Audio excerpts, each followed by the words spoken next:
in such tip-top shape? Go ahead and ask. Well, I'll tell you, my friends, I do some research in spiritual sport down in South Texas with a little place called Camp Howdy. Howdy! Hey, now, give me a good mini pearl, howdy. Goodness gracious. Well, I was down at Camp Howdy, sitting around in the campfire, surprising myself, searching for spiritual sport. Went out from in between the Ocotillo cactus and the pinon pines. Came a dude of an hombre with dreadlocks hanging down, red bloodshot rolling eyes, and smoke coming out of his ears. He had on a beaver skin hat, leopard skin vest, lizard skin boots, and bear skin chaps. He had endangered species all over his body. He took one look at me and fell face down in the campfire, sucked up all the flames, blew out a smoke ring, spit out a live coal, looked up and said, what are you boys? The hippies?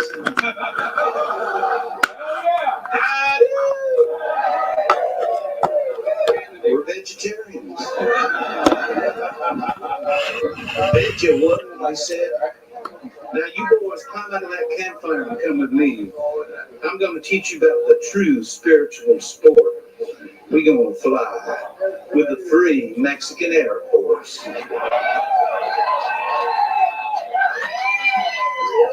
Well, when he said spiritual sport, sure enough, we climbed out of that campfire and went on back into our LL Bean catalog tent.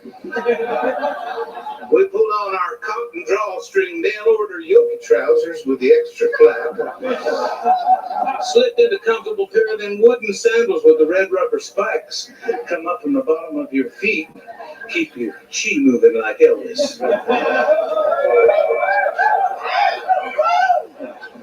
We were ready for the spiritual sport. So we followed this dude whose name was Beauregard Hooligan out across the bean field to an old B-25 that was sitting there in the midnight moonlight. And we climbed aboard and he motioned me forward into the co-pilot seat and I felt proud. And then he whistled. Somebody whistled on a little driving. And he whistled, and out from in between the Ocotillo cactus and the pinon pines came a bunch of dudes in pajamas and sombreros, and they come running up to the P-25, and they pulled the blocks out from behind the wheels, and we started rolling down across the bean field.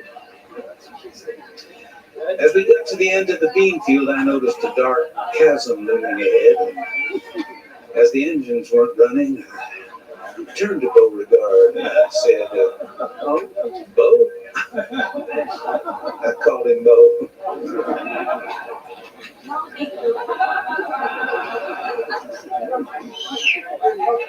This thing fly? What are you, boy? Superstitious? Well, I caught his drift as we went over the cliff. At the end of the bean field, plummeting down through the void. Not a sound of technology to disturb the ecology. I turned to Beauregard to express my appreciation for the Zen-like quality of this moment. He just smiled and he said unto me,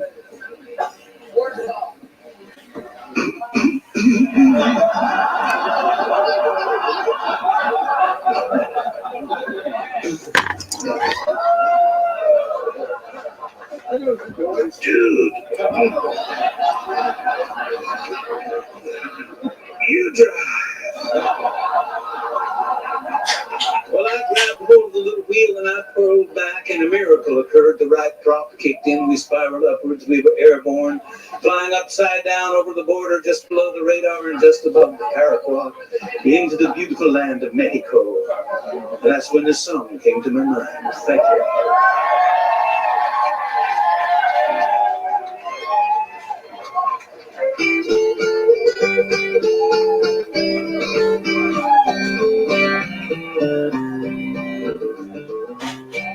I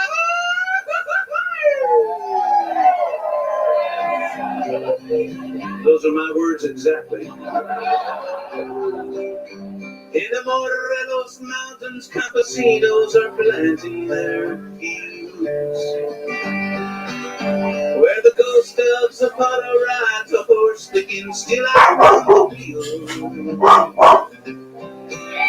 High in the sky above the clear outside is the free Mexican Air Force flying tonight.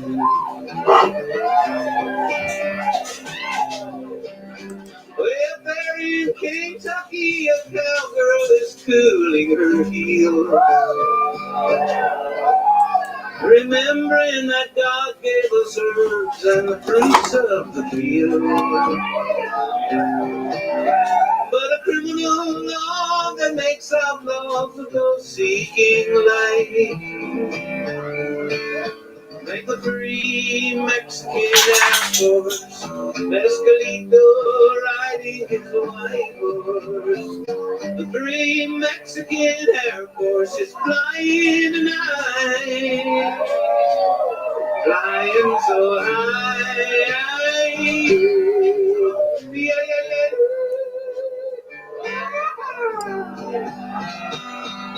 How strange an innocent herb causes money to burn. They'll jail you or kill you for making those rich fat cats squirm. But nothing can stop us, my vision is clearly in sight. And the free Mexican Air Force is flying tonight.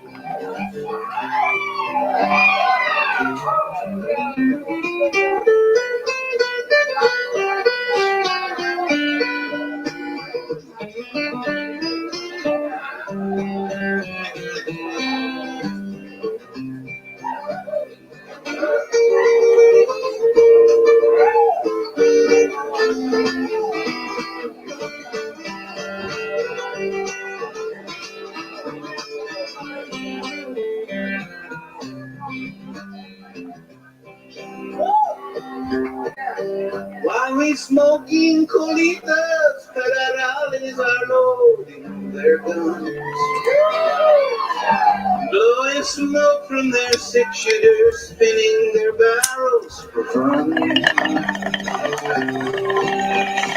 Conquer banditos of life, we're the free Mexican Air Force, and we're flying tonight. And high in the earth we are harvesting Sweet sense of me. Yeah, who? the law wants it all, 'cause they think the wild we can free us. Freedom for us is a prison for the rulers of might. That's why the free Mexican Air Force Grito's riding his white horse. The free Mexican Air Force is flying tonight. Everybody. Hi, you. Yeah, you. Hi, you. Hi, who. Hi.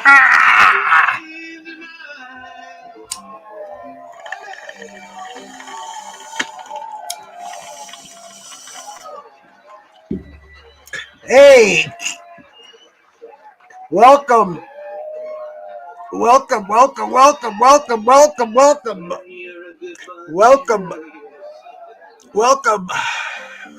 Shout out Bruce Gas, aka Toker too. Saad Muhammad tonight. My boy 150 first. I'm the hardest young nigga, I ain't signed to no label. Hey, Bruce gas put enough fights on the table.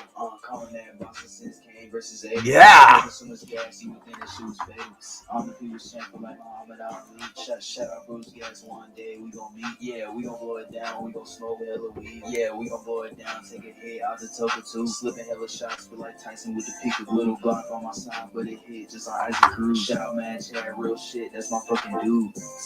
That's my fucking dude. Strapped to my side, I ain't talking about no sand. Bruce pass me the blunt, I'ma light it like a candle. Ayy, non-stop bars, man, I always spit flames.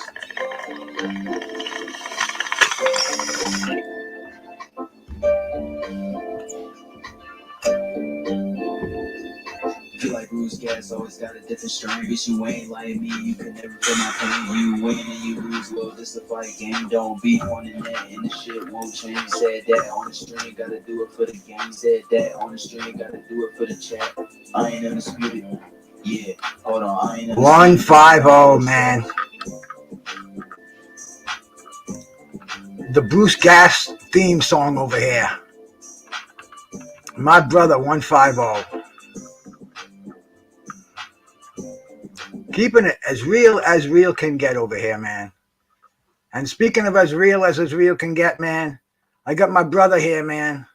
My co-host, he's back from a week-long hiatus. Here's George Jakovic, man, my co-host on Tuesday Night Fights. George, my brother. Good to be back, man. Sorry, I missed it last week, but you know what? At least I missed it for a good reason. I was with Joe Smith, light heavyweight champion of the world, with a project I'm working on. So that was the only reason. That's the only reason why. That's the only reason I would ever miss a Tuesday with you, Bruce. Oh, we are so looking forward to this night, George. In fact, I was thinking about it a couple of weeks ago, and you suggested it, and it was like, whew, I kind of got a little scared there. I said, man, the Matthew Saad Muhammad vibes are in the air. And man, here we are talking about the great light heavyweight and the Miracle Man. I mean, if we can talk about the beginning here, first of all, we gave them all a little time to get in the room playing a little Peter Rowan with one of my favorite songs, man, the Free Mexican Air Force. Yeah. I love that tune. I got my water over here. I got a nice full glass of the lovely H2O. I got a nice bud of the sweet Sensamia. And man, they're piling in, George. They're piling in, man. It's gonna be shoulder to shoulder in here, man. We're gonna see some Matthew Saad Muhammad fights. And if nobody has ever seen any Matthew Saad Muhammad fights, man, if no one has seen Matthew Saad Muhammad fight, then they're in for a treat, because a lot of people know who Arturo Gatti is. Arturo Gatti is the Saad Muhammad of his time, because Saad Muhammad came first. And he wasn't much longer after his career wasn't much longer after the first Rocky came out. This guy was Rocky, and he was from Philly. He was the real life Rocky. I mean, from his story to the way he fought in the ring, just everything about him. I was a kid, man, and he was one of the first fighters I remember, because I couldn't believe what I was seeing when he fought. It was like a movie. It was Rock'em Sock'em Robots like we never saw before. I have a special bond. Anyway, let me shout out the people that came in here before I forget, because man, to me, George, that's what we're here for, man. Exactly. I could get on the phone. I could talk to you for 2 hours, and I'd be smiling and laughing and toking and having just as good old time. But man, when we can share it over here, man, I appreciate my brothers and my sisters that come in here, man. It's like family. It really is, man. Absolutely. I don't see these people almost every day. I start wondering what's up. I start looking for phone numbers. I start making these mad requests, and man, shout out to everybody. Shout out to my brother, Mr. Pads, first one in the building, man. Shout out, Mr. Pads. Mo Boxing, my brother, man. Shout out to you. Shout out to Mo Boxing. my man Reggie Owens over here, one of your favorite fighters, Reggie. One of my favorite fighters, man. We're gonna show you some fights. We're gonna talk about and I've seen these fights. I was there, man. You know, it was just this connection we have, bro. My boy Southern T, Skinny, how you doing, my brother? Thank you for coming by, man. We're smoking in here, brother. We got the Toker 2 blazing. DP Rocker, my brother. Shout out, man. Shout out, bro. Yoda Wise crushed the legend, man. We're blessed, man. OTB Boxing, brother. Thank you so much for coming by. Rolling with the punches, rolling in, man. Rolling with the punches. Roland stood in for you last week, George. Roland came up here, spoke a little bit with us, man. Shout out to Rolling with the punches. Awesome. Just do boxing, my brother. Salute, bro. Salute, man. I'm not in. If I haven't given any of you wrenches, man, I'll give them to you as soon as I get into YouTube, man. But you're all family in here, and you're all what they say, what they call wrench worthy. Absolutely, man. My brother Carlos Mendoza. Thanks for coming in, Carlos, bro. L Dub, the boxing historian. I mean, this, George. I don't know. I'm not going to speak for you, but for myself, I talk about fights that I known from the past and shit that I can remember. But bro, I'm no historian. Sometimes people say that to me, and you're humbling me a little bit, but you're really making an asshole out of yourself, man. Because people like L Dub, Scrapbook Boxing, Blood Boxing. I mean, those guys are real historians. They go waist deep. I agree. I mean, there's real historians. There's guys that can tell you, and girls that can tell you the history of the boxing, going back to like the minimum weight and strawweight champions and things like that. Well, L Dub, I respect, man. L Dub is hip with today's fighters. He's like you, George. You and L Dub, man, you guys could be roomies. You could go cross country because L Dub, he's like you, man. Shout out to L Dub, man. My brother, Musically Zoned, talks boxing, the Candle Man. I got one of your candles burning right now, my brother. And Tupac, did I shout you out yet, man? I don't know if I did or not because I don't think so. Because I'm getting nice and toasty in here, my bro. Tupac, salute, my brother. We're all in here having a good old time, and George. I wanted to kind of tell you something. I hate dropping names over here, And sometimes we get lucky enough to have a celebrity guest with us on Tuesday Night Fights. We don't have anybody tonight. I mean, I have George Jakovic here, bro. That's kind of that's a celebrity guest to me. That's the norm. We're the norm. Well, next Tuesday night, man. Next Tuesday night. Listen, that's a New Jersey guy. I'm a Jersey. I love Jersey fighters like Shakur Stevenson, Bobby Ches. So to have a Jersey fighter on here, a former champion, that's going to be a lot of fun. I'm looking forward to that. But today we're with we're with the spirit of Matthew Saad Muhammad. I mean, let's talk about the beginning for Matthew Saad Muhammad. He was born Maxwell Loach. He was born. I have his birthday written down there. I know the year he was born. June 16th. My mother was June 19th. He was born 1954, the same year I was born. So I hear the rest of the story. People say, "Oh, that happened a long time ago." Dude, that happened when he was 5 years old. His mother died, and him and his brother were taken to their aunts to raise him, and their aunt didn't have any money. She told the brother to take Max out and don't come back with him. It's just an incredible. I mean, the story. When you tell it, it sounds like you're making it up, but you're not. And you're right. Nuns found her, and in fact, they didn't know his name. He knew his first name was Matthew, but they found him on Franklin Street. No. Yeah, he didn't know his first name. They named him Matthew Franklin. They named him Matthew after the Bible. The nuns. Right. And Franklin Parkway is where they found him sleeping. Crazy. And he was raised by a couple, and he was a tough kid. He was in gangs. He was in trouble with the law, and he ended up in reform school, and he said to himself, he said, "Man, this is not going to be my life." He was a gifted athlete. He excelled in football and basketball, and he found boxing while while in reformatory, while in boys' school. And man, and what a boxer. What a boxer, man. MJ Roots, Mahogany Roots. Thank you so much for coming in, my sister. Classing up the joint. My brother Monty Brown, man. Monty's another one. Monty's another one, George. Monty knows his boxing. Monty lives for boxing. Monty makes me look like a casual, bro. Monty is Monty's my man. Shout out to Monty Brown. I don't want to miss anybody. I want to catch up to the chat. Yeah, so once Matthew Saad Muhammad was started boxing, his career didn't start out that great. You're going to be my stat man. I'm going to go off the top of my head because I'm trying to look at the chat. I'm trying to keep the music playing and keep the fights going. So let's start at the beginning, George. When I first saw Matthew Saad Muhammad, he had 3 losses. And the first fight that I saw was one we're going to pull up. It's Richie Cates and Matthew Saad Muhammad. It was right after the blizzard of '78. I know because I just moved into this new apartment. No cable now.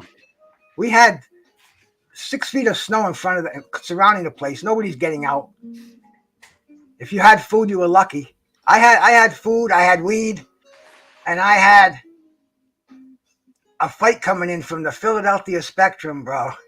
And I never had heard of either one of the. I read boxing magazines and I seen Matthew Saad Muhammad, but unimpressive because he didn't have that great a record. And back then there was no internet. You couldn't watch fights every day. You got blessed when some of these fights came on. And this just happened to come on channel 56, UHF they used to call it. You had to move the rabbit ears to get it. I was on a 3rd floor apartment, and man, and there it was. And wow, what a warrior! What a warrior! Well, he had lost 3 fights, but 2 of those fights, Marvin Camel was a good fighter, and he lost to future light heavyweight champ Eddie Gregory, who became Eddie Mustafa Muhammad. So yes, those were the 3 losses. He had 3, but listen, from 1977 to 1981, he was at the top of the class. I mean, he went 18 straight wins, come from behind victories, fights of the year, rounds of the year, everything in between. He fought everyone, and I remember 81. Michael Spinks became light heavyweight champ. He beat Eddie Mustafa Muhammad, and he and Saad Muhammad were champions at the same time back when there was only 2 belts. Yes. And they were rumored to have a fight, but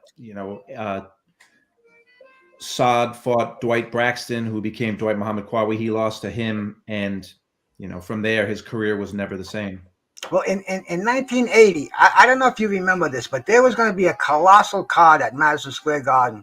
And the main event, it had happened later on, but it was the Jerry Cooney and Ken Norton fight. And on the undercard, Wilfred Benitez and Thomas Hearns. Aguayo, I can't remember who Aguayo was fighting. But also on that card was Saad Muhammad and Eddie Mustafa Muhammad. And it never came about. I think Cooney was injured and the whole card fell apart.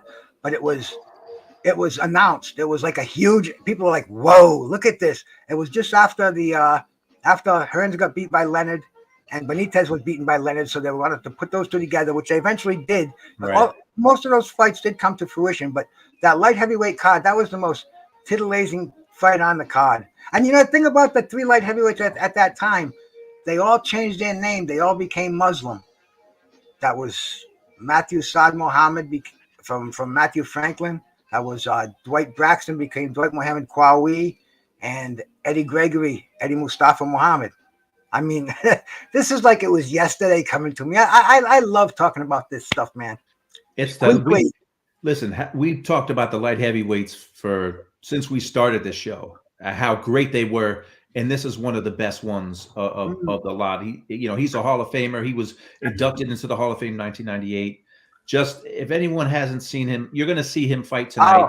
You could spend hours watching this guy fight. You really could. You can throw a dot ball. You can take a dot, throw a dot at any of his fights, and you can't go wrong. Pick one.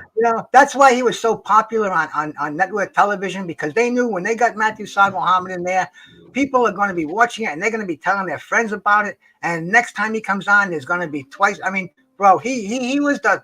I'm going to go out on a limb, and if anybody disagrees with me, please say it. But Matthew Muhammad was maybe the greatest light heavyweight of all time. Well, some people, I would say he's certainly maybe, if he's not the greatest, he's maybe the most exciting light heavyweight champion of all time. I can't think of a light heavyweight that was more exciting than him. Nobody. Why don't we pull up the Richie Cates fight? You have that one? Well, I can pull it up. I had Matthew. I had the first fight against Johnson where he won the belt. But I'll bring up Richie Cates. Okay, Cates. Now this fight, like I said, this was during the blizzard of '78. You weren't getting in the house. You weren't getting out of the house. I moved into this new pad. I was a batch by myself, man. It was great. I loved it. I had no problem being alone. I had my jazz. I had my weed. I had booze. I didn't give a shit. I was in a new place. I loved it. I had people that actually had to dig up and come over because they wanted to hang with me because I was the smoker. I was the whatever. It was a place to be at the time. But anyway, during that blizzard, going through the old click channels, maybe 5 or 6 channels on, fights from Philadelphia Spectrum.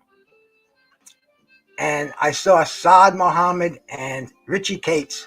And they're saying, I think these two had fought before. And this was either the first time or a rematch. But they were Philadelphia fighters, and they had attitude.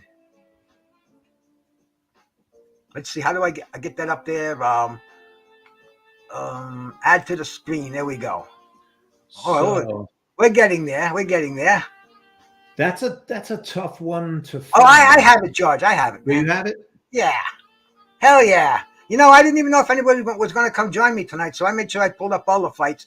I have these glasses because you people are far away from me over here, but the fights are real close to me. I have to take the glasses off to see the fights. It's weird. I'm getting cataract surgery on the I think it's the 25th. I went today for the the bad news, which is the price. But anyway, man, I should be able to see nice and clear again. Good. And put these god awful glasses down. At one time I was 20/20, and all of a sudden they told me you're not 20/20 anymore. But here we go, man.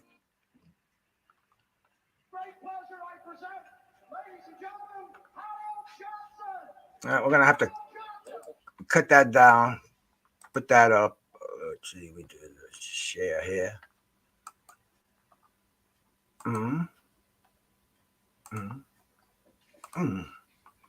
That should do it. Now this fight, man, was Thomas Hearns and Marvin Hagler stretched out a little bit more. But it was a tremendous up and down fight. 78. The blizzard of '78. And Richie Cates is a former world title challenger. I think he's got at least two world title fights on his thing. Hey, we got our brother, the third member of the crew here, man. G5. What's up, G5? Yo, what's going on, brother? I'm still in transition. But I'm here, man. I'm here. That mic of yours, G5. It's the real me.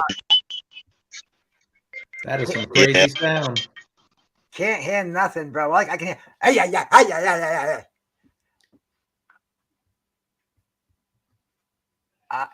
You can come out and go back in, or I don't know how they do it around here, but man, you get those technical problems. They all seem to get resolved. Trick Nolte, my brother. Teach is in here too, man. Salute Teach, man. Thanks for coming by. Trick, I sent you a link, man, if you want to come by for a few. I'll keep my eyes and ears open, bro. Here it is, man. This is a North American light heavyweight championship. The NABF at the time was a very, very reputable organization. Up there, probably up there with the WBA, the WBC today. Probably crooked as hell. You give them a few thousand and you get a title shot. But anyway, man, it was a respected title. It was a precursor. When you had a NABF belt or a USBA, you were almost assured a title fight. And these guys, they're starting off. They don't start off slow. So I'll take that banner down. You saw this live, right? I saw this live, yes. And I was watching it because I was housebound, man. I was in my place by myself. I was just saying, I'm like, wow, look at this. And I was damn, how old was I back then? 78, man. 20? Wow. 20, 21, 20. I was I was going to fights, no limits. 21, bro. What were we all doing? But I was really, really fortunate to have this fight come in live, and it made me a fan of Matthew Saad Muhammad. I don't think I missed another fight after this fight. I made sure I watched them all, and they were all on free television. Karma Serene, sister, salute. Thank you for coming in. Thank you so much. We're gonna have to watch. You're gonna have to make me watch my mouth, George. We got a lot of ladies in here, and I told you I'm trying to drop those F-bombs. So, well, all you have to do is concentrate on Matthew Saad, although he might make you drop a few F-bombs. that'll make me drop a few, man. Yeah. Matthew Saad Muhammad in the red trunks. You've got Eddie Gray. Actually, Richie Matthew, Cates. Matthew Franklin. He was still Matthew Franklin at that point. This is before he converted to Islam. Yep. So we got Matthew Franklin. He's got 3 defeats in this fight. I think he was something like 19-3. And Richie Cates has fought Victor Galindez. He had challenged for the world title. He was 34-3. Richie Cates. 24-3. Is that what it was? Okay, I knew it was really 34-3. Who's that? Richie Cates. Cates was 34-3 going into this fight. And look at who his defeats are. His defeats are against world champions. Dare I say? So many great fighters back in that era. I mean, so many. That was such a deep roster of guys. Like they went like 10, 12 deep of anyone who could have won a title. But back then there was only 2 titles, so it was a lot harder. It was a lot harder, but they fought a lot more often. So these guys got their title shots. Tay, man, this place is going to get overrun by beautiful women in here tonight, man. We're going to have to call it ladies' night and charge a $10 cover for the bucks that try to get in here tonight. And it could be ladies' night in honor of the thrilling fight that Amanda Serrano and Katie Taylor put on. And I remember someone gave me some grief for talking about being at that fight instead of watching the Shakur fight. Let me tell you, ladies' night, that was the fight of the year that they put on Saturday night. Mm-hmm. Oh, George, I'm a fan. And you missed that fight, George. I haven't gotten on you about that yet, my brother. I was busting your chops about you taking that fight over the Valdez and the Shakur fight, and you said, and just like you always talking, it's going to be a historic event. I have the tickets. It's an hour and a half from my house. And I'm going to be there at ringside, and bro, what happened? Well, anyway, it wouldn't have been ringside, but it was only work that kept me away. And plus, I told you, Shakur, come on, you don't go against the Jersey fighters. I knew Shakur was. Oh, I didn't go. I wasn't going against the Jersey fighter. To me, Shakur is. I almost want to put a bar of soap in my mouth when I use the word levels, but it just showed Saturday night. It was just so beautiful. And you could see he's a growing boy. He's going to get better. He's going to get stronger. He's going to get more coordinated. He's going to be a dangerous. I mean, he is going to be blue. He's already blue chip. He is going to be elite. They're going to be talking about him like we're talking about Matthew Saad Muhammad. As I think somebody who's going to rise to the top of this whole boxing. Everything that's going on today, they're going to be talking about Shakur Stevens right now. To me, he's the elite right now. Yeah, and like you said, the best is yet to come with him. He's just what could you say? He's an incredible talent, and a lot of fighters try to say he's got no power, but when you get in the ring with him, somehow these guys aren't steamrolling him, so something is holding them back. That he's just a great talent, man, and I can't wait to see how his career goes. And back to the past. Watching Matthew Saad Muhammad against Richie Cates in the Philadelphia Spectrum. This was the Philadelphia birthplace. When you fought at the Philadelphia Spectrum, Marvin Hagler fought there, Benny Briscoe, Philadelphia. This Joe Frazier. I mean, this was where they got their baptism here. And when fighters from the outside came to Philadelphia and fought at the Spectrum and saw the crowd in there, man, how Philadelphia. Oh, there goes Richie. Richie Cates just got knocked down. I think that might have been the first time in his career, but don't take that for granted. But I remember this was very unexpected, and Saad's moving in for the kill. I think he gets saved by the bell in this round. Look at and Matthew Saad Muhammad, he has got such a powerful. He's a perfect specimen for a fighter. Look at the shoulders. Look like there's coconuts on top of those shoulders. I mean, he just had awesome power. Puts his whole body into it. No waste whatsoever. He had powerful legs. I mean, Matthew Saad Muhammad, look, he's trying to finish off Richie Cates right here. And man, it's like today this fight would be stopped right there. Stop it. That's it, man. Look at that. How many unanswered punches has he just thrown? And the referee looking on. Look, oh man, this is Philadelphia. You don't stop fights in Philadelphia. This was you also didn't stop fights back in 1978 unless someone was really, really out on their feet. Cates has nothing. Nothing. Nothing. We'll see what kind of recuperative powers Richie Cates has. But of course, he didn't know it. But he was in the ring with a guy that back then nobody had recuperative powers like Matthew Franklin, Matthew Saad Muhammad. But at this point, you didn't know it yet because he hadn't had the real big wars in his career yet. I didn't know it. And Monty Brown, I saw that about we were skipping a little bit. It's not skipping now, and I don't know what happened, man. YouTube loves me anyway. They wouldn't do anything to me, man. They know Bruce Gass has no enemies, breaks no laws. I mean, infringes on no copyrights. He's a internet abiding citizen out here, man. And George, my lackey over there, he's along for the ride. You can't pin anything on him. Anything he says is not associated with the Bruce Gass box channel. So we're all independent contractors here, like these boxers today. And look at Matthew Saad Muhammad raining these punches in George. Where does this man go? Who was his trainer? He was trained by Sam Solomon, wasn't it? I think he was early on, but then of course he changed trainers quite a bit at the end. But it didn't matter who trained Matthew Saad Muhammad. He made trainers famous. He was the kind of a guy where you could put your style on him, but he was a no quit. That was the thing about Saad Muhammad, no quit whatsoever. And he didn't fight dogs. They put him in back to back to back to back. It seems like all those fighters from back in the 70s and the 80s, they didn't take days off, fighting 4 times, 5 times a year on average.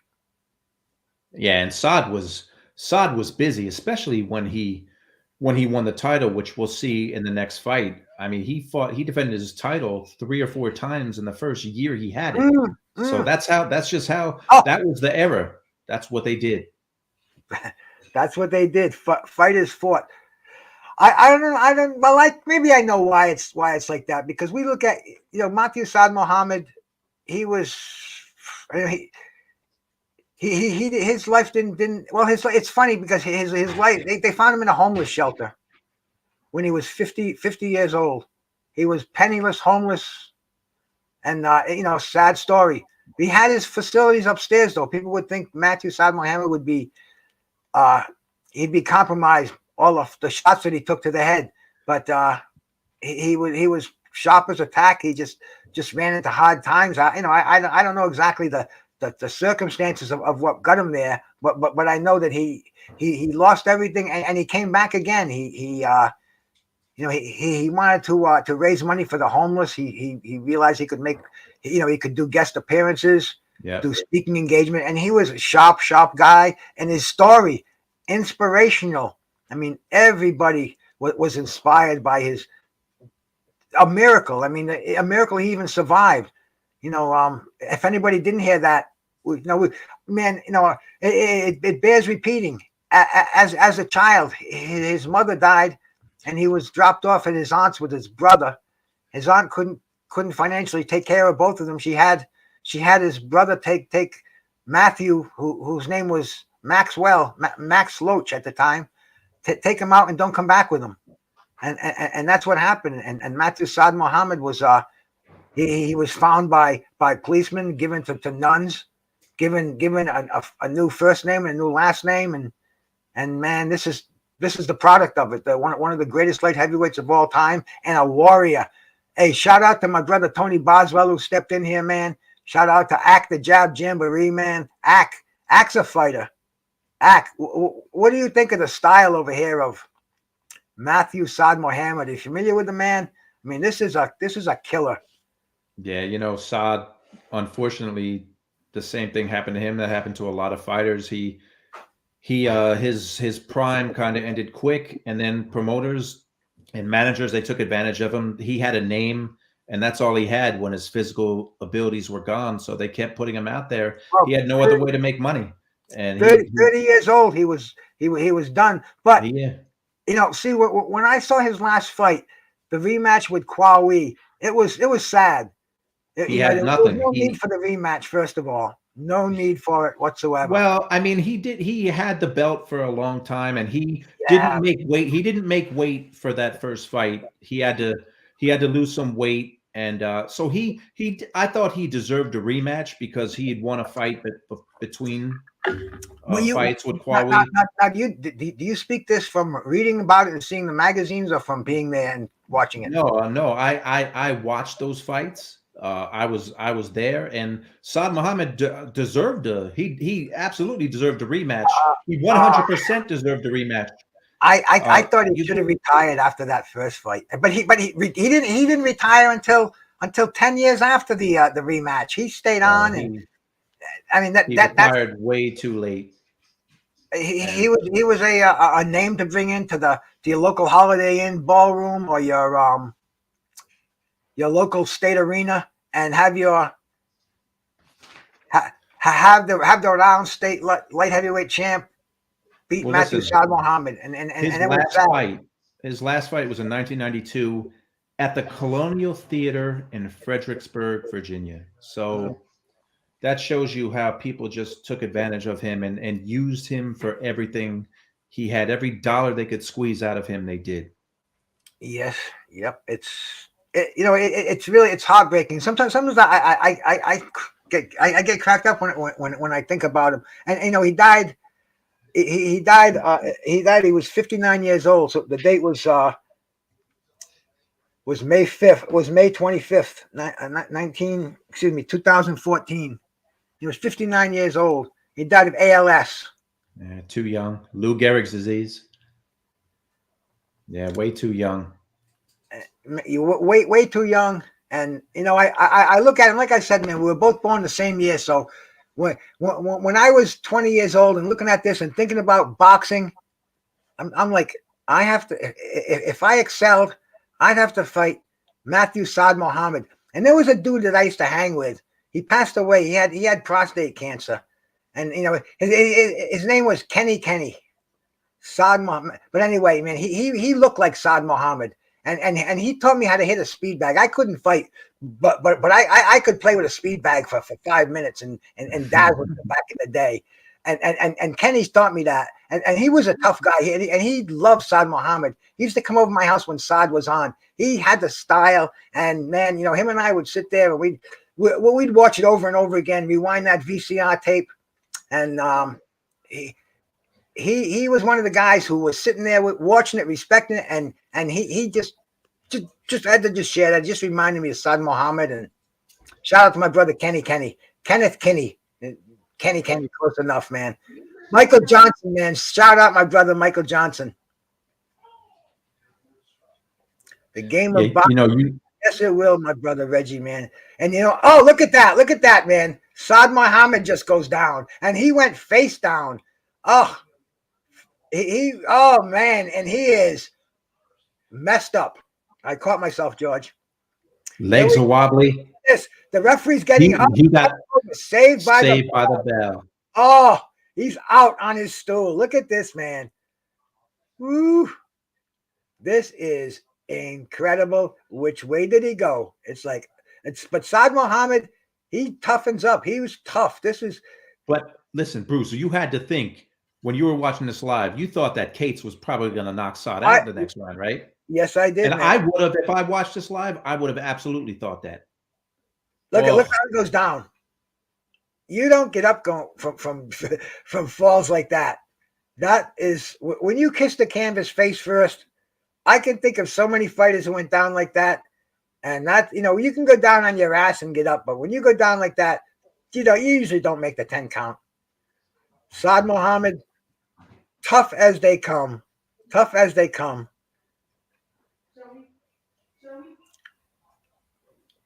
He's getting his second air. Is that Al Cerdo in the corner? I couldn't tell. I was trying to. I couldn't tell. It definitely could have been. It's these days, man. These fights, they're all passed away now, so it's tough. But Saad Muhammad, damn! Shout out to Richie Cates and Saad Muhammad. G5, you're back again, my brother. Richie Cates is coming in for the kill right now. Right, G. I think we can now, brother. Yeah, we good. Yeah, you sound a lot better. You're good now, my man. It might have been my kids, man. They had tablets going. I just want to let y'all know I'm here. I'm in transition. I'm dropping them off, so it's quiet in the background now. So look at Richie. I'm sorry, G5 man. Oh man, look at Richie. You good, man? Finish off Matthew Saad Muhammad on the ropes, man. I just have to admire this. G5, you know Matthew Saad Muhammad, my brother. Yes, I do. Tough as they come. Look at these two guys, head to head. And Richie Cates is getting the best of Saad Muhammad. He's just getting pounded right now, Saad or Matthew Franklin. The average fighter that fell face first usually is out. Out, yeah. Out. When you fall face first like a tree, you usually don't get back up. Yup, and that key word was average. And the three of us and everyone watching, Matthew Saad, Matthew Franklin back then, nothing was average about that guy. Look at him coming back. Look at him come back. Unbelievable. I was watching this, drinking a glass of red wine, token up on, I think I still had, I had the original Toker 2 back then.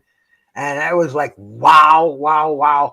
And I'm not going to lie to you. I was doing a few lines of Coke back then too. That was my crazy. That 78, the whole year of 1978. 78, baby. If I didn't snort a gram of Coke a day, it wasn't a good day.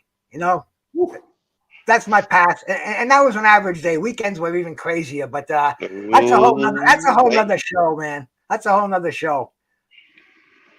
But anyway, man, this made me almost spill the mirror, and the $100 bill almost went flying out of my hands, if you know what I mean. I mean, he went from being knocked face first and getting battered the first half of round 5 to having Cates back up. And now he's struggling. Got off. It's just rock'em sock'em robots. They were telling me about Philadelphia Wars, and I'm like, yeah, I know.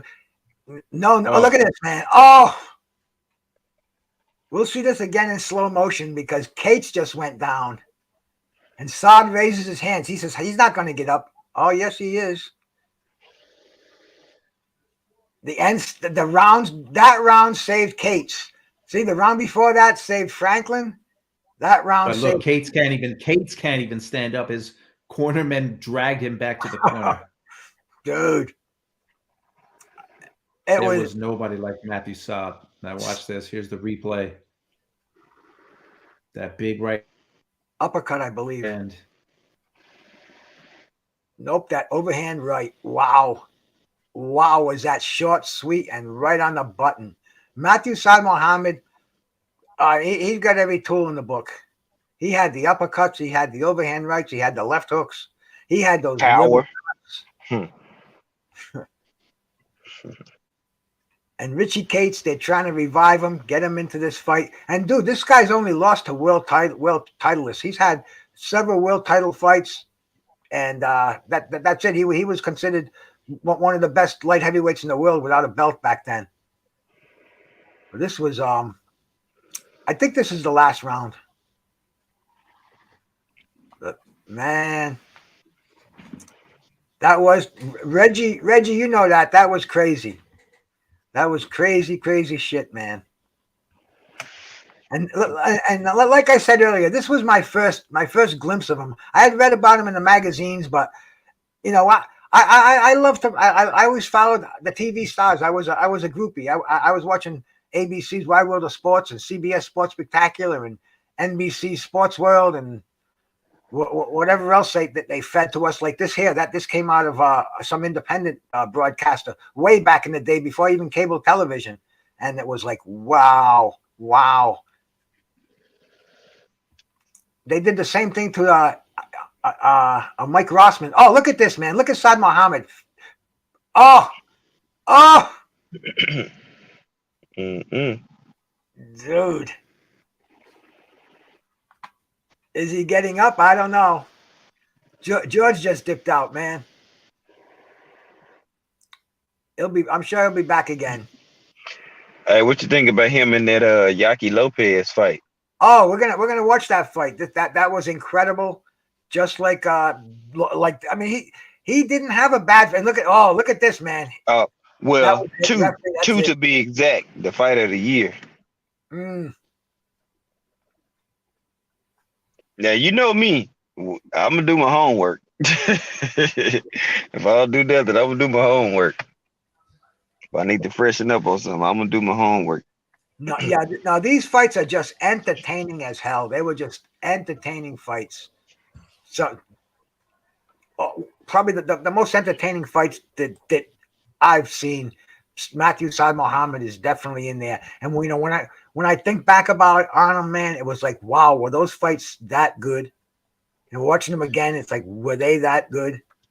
You know, not only Matthew Saad Muhammad, but those light heavyweights back then, Yaki Lopez, who we're going to see fight, Matthew Franklin, Matthew Johnson, Marvin Johnson, Yaki, just so many great fighters. And just the roster was deep. Eddie Mustafa Muhammad, John Conte from England. Conte, James Scott. Oh, James Scott from my hometown. What do you got we can bring up, George? Because we don't have to call him punch for punch. We can go on with our conversation, keeping it. It's kind of like we go to Mad Chads. It's like we're in a bar and we got a decent fight on the tube. I say a decent fight. I say a world-class fight. And man, we can have a drink, we can talk, we can smoke, we can put our feet up on the bar, pinch the waitress's ass. April 22nd, 1979, the rematch with Marvin Johnson.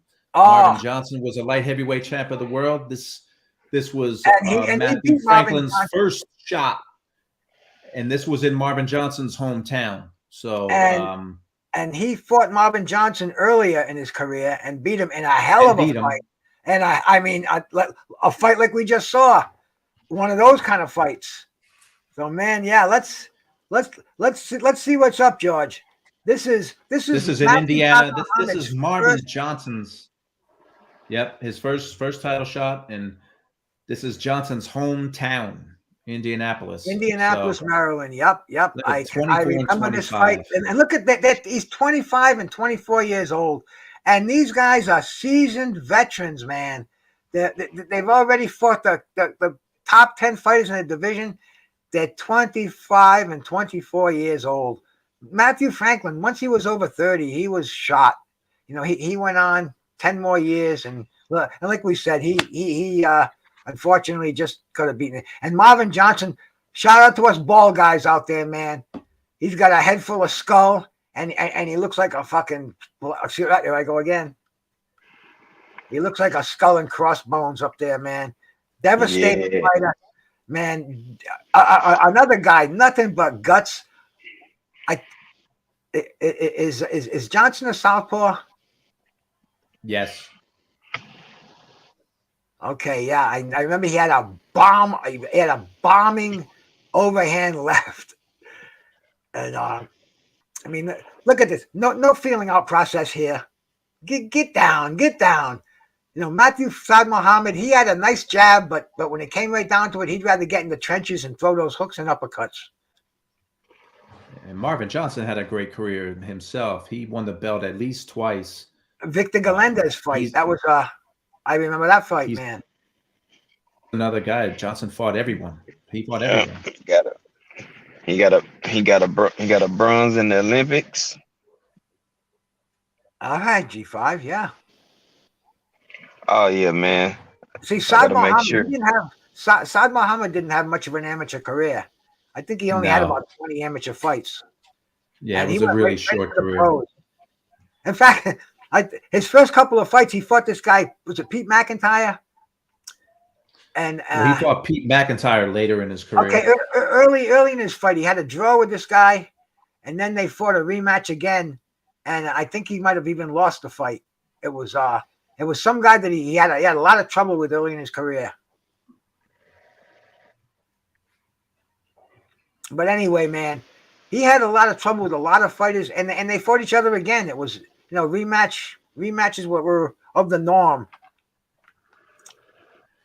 Now it's bugging me the guy that I'm thinking of. What was his name here? Wayne McGee. These are Wayne free McGee. fights on TV. These title fights.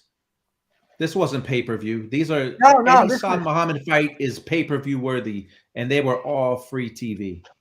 Yep. This was CBS Sports, I believe. That they were big on Saad Muhammad.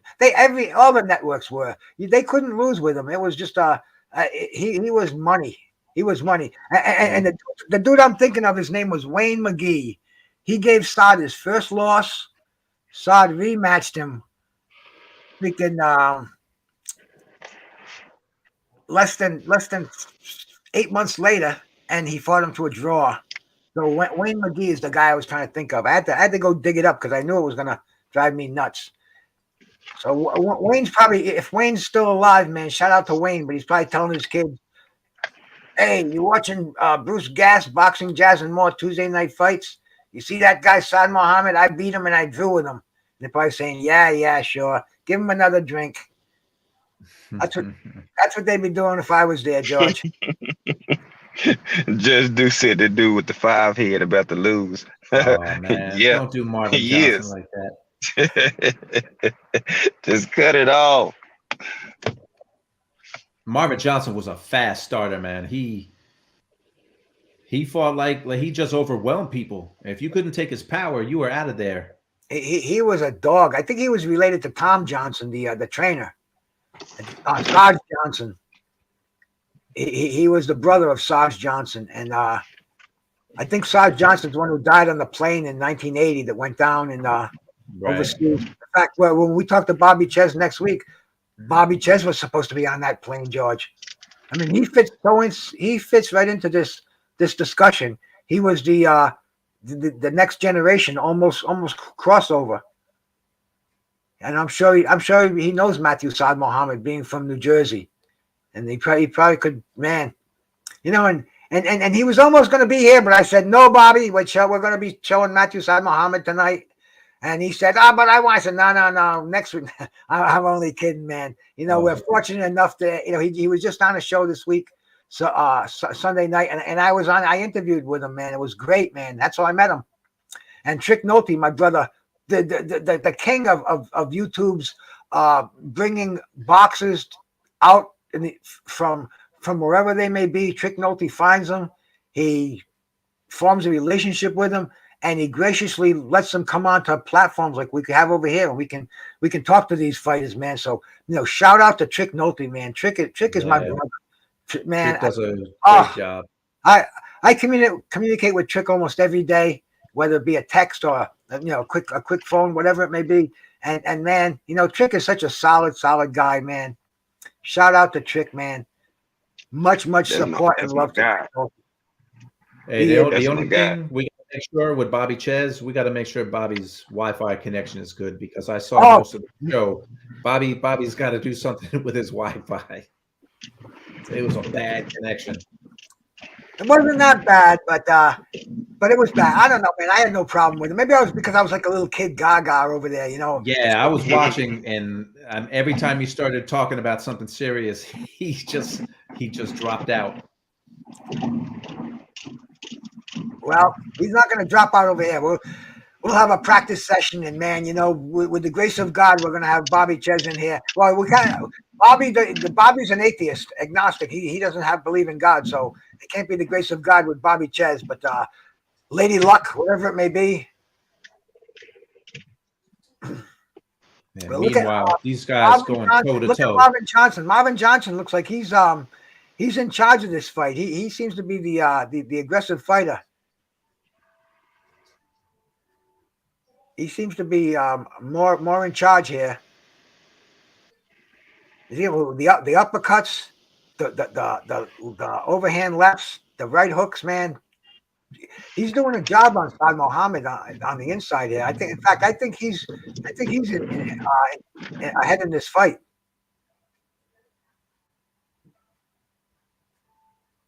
Yeah, I remember this fight had the round of the year, round 8. So, Man, I wasn't gonna say it until. Yeah, it's good. It's good to get people like, you know, excited about something. But I mean, it's just toe to toe. It's just. Oh yeah, look at Marvin Johnson is the man over here. I can't believe that he hasn't bent Matthew Saad over from a body punch. Only the fact that I know Saad Muhammad, but man, he's getting hammered. I didn't even realize that the round 8 was the round of the year. I just know that any fight he was in could easily be fight of the year.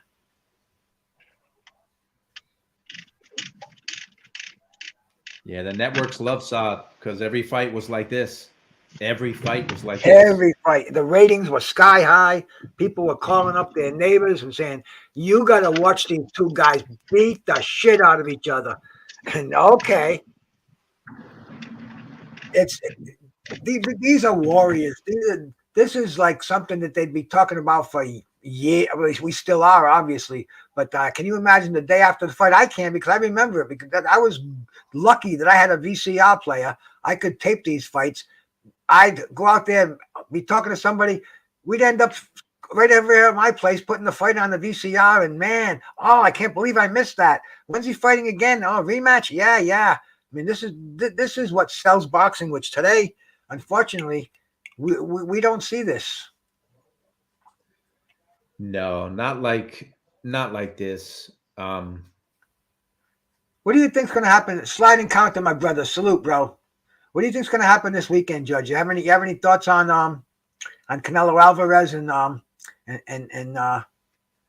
you know, everyone. I get why everyone's on Canelo's bandwagon. He's earned to be the top guy in the sport. But Bivol's a big light heavyweight. He's a skilled fighter, so it wouldn't shock me. I wouldn't pick Bivol to win, but it wouldn't shock me if Bivol upset the world, because you know Canelo doesn't have a long history at 175. He fought Sergey Kovalev, and Kovalev was coming towards the end of his career, even though he's back in the ring again. And he's, you know, that Kovalev fight, he struggled with it. It was a close fight till he knocked him out, and that was not the Kovalev that used to be Crusher. So, you know, Canelo will be the favorite, but it wouldn't shock me. Who does Joe Smith think is going to win, George? Joe Smith, believe it or not, he wants revenge against Bivol. He lost a fight against Bivol a few years ago, and he really wants to fight him. But listen, if Canelo wins, if Joe Smith beats Beterbiev and Canelo wins, I think everyone is going to be happy in the Joe Smith camp, because that is money. That is the money fight for anyone. I'm you know me, man, neutral nation. I don't have a dog in the race, but I see Canelo. I just see him. I see him wearing Bivol down with the body attack. But I could be wrong, because we're looking at somebody who's 15 pounds heavier. His natural weight. He's a natural light heavyweight. Man, it's going to be a great fight. I'm looking forward to it, and I don't see any other cards conflicting with it. We're going to get to see the whole card. George, we got a question here. My brother Sliding Counter wants to know how we rate Michael Spinks, and G5. You can jump in here too, man. Michael Spinks, how would you rate him in the big picture with the all-time heavyweights, light heavyweights, not heavyweights, light heavyweights? I rate him very highly, man. Definitely definitely top 3 material, because that Spinks Jinx was a thing of beauty. I saw it take boxers' heads off. I saw him walk through the light heavyweight division. Incredible fighter, very, very highly rated. I don't have a top 10, but man, if I He's did, up there. way up there. What do you Yeah. say, George and G5? I mean, I think he's definitely up there. I didn't see Archie Moore fight live. A lot of people say Archie Moore is the top light heavyweight of all time, but Michael Spinks, you have to put him in your top whatever list of all-time light heavyweights. He was a dominant fighter. I mean, he was dominant at 175 pounds. And like you said, the Spinks Jinx, that was some weapon. I mean, he knocked out Marvin Johnson with one shot when they fought. Unbelievable. I mean, so many times. Yaki Lopez, freaking, names escape me. And Jim McDonald. You know, when I start to remember the fights, I can remember the names. But Lottie Muale, just so many of them with that big right hand, man. That Spinks Jinx. He was in a tussle. He'd go on the inside, but when he backed up and set himself up for that Spinks Jinx, boom! It was fight's over. He was unified too. He beat Dwight Muhammad Kwawi. They had a big unification fight, and Spinks outboxed him. It was no contest. Rounds. It was no contest. Michael Spinks beat him with a jab. Yep. It was. I was expecting such a rough and tumble. That was like the Thriller in Manila. That was going to be the war. That was the boxer and the slugger. But Michael Spinks just kept him outside, and Kwawi didn't get out of his shell. It was a tough fight to watch.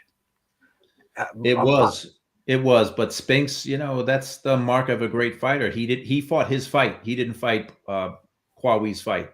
That's what you have to do. They say all the time, fight your fight, and Spinks fought his fight. That's the way I look at all the fights now. People always ask me, for instance, how would Stevenson do against Devin Haney? And you know, I say if both of these fighters come in, they have to come in with their game plan and follow their game plan. And very, very seldom the two fighters come in with their game plan and follow it. That's the kind of fights we talk about forever. And you know, that's why I hate to play those games. You know, and sometimes people put you right on the spot. Thrill Hill, my brother, salute, bro. Thanks for coming in, man. We're watching George's favorite fighter here. One of mine. I mean, G5 loves this man, bro. This is Matthew Saad Muhammad, one of the fucking. See, I knew Matthew Saad Muhammad. I was gonna slip. Hey, that's okay. That's okay. Because look, this is where's my bro, Mad Chad? Mad Chad must have had to nod out tonight. You know, oh my God! Now, if Mad Chad was in here, he'd blow a blood vessel in his head. He's good. I talk to Matt. He's another one. I talk to Mad Chad every day. All my family, man. It's funny how my life. And you know, people think I smoke a lot of weed, man. I smoke when I'm on the internet. Really, that's the only time I fire up, when I'm on here and relaxing. When I go out, I don't bring the Toker 2 with me. I know I bring a joint once in a while, but you should tell people you're on YouTube 18 hours a day. Yeah, well, that's true. I'm joking. Well, no, well, sometimes you're not. You know, when I have nothing to do, I'll walk the dog a couple of times a day. I'll put my 4 miles in, but then I'll get right back. You know, I get up in the morning. Before I get out of bed, I might watch the local news. You know, the JAR. You know, catch the weather. You know, see who got stabbed in Providence last night. Then I just go. I go on YouTube, and you know, I love boxing. Boxing is my getaway drug.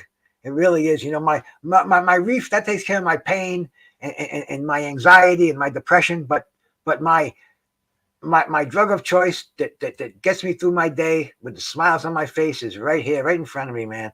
Boxing, the family, YouTube, man. You know, going around and visiting different people, sharing different fights, man, and having a bunch of them come on over here and fire up with us, George, man.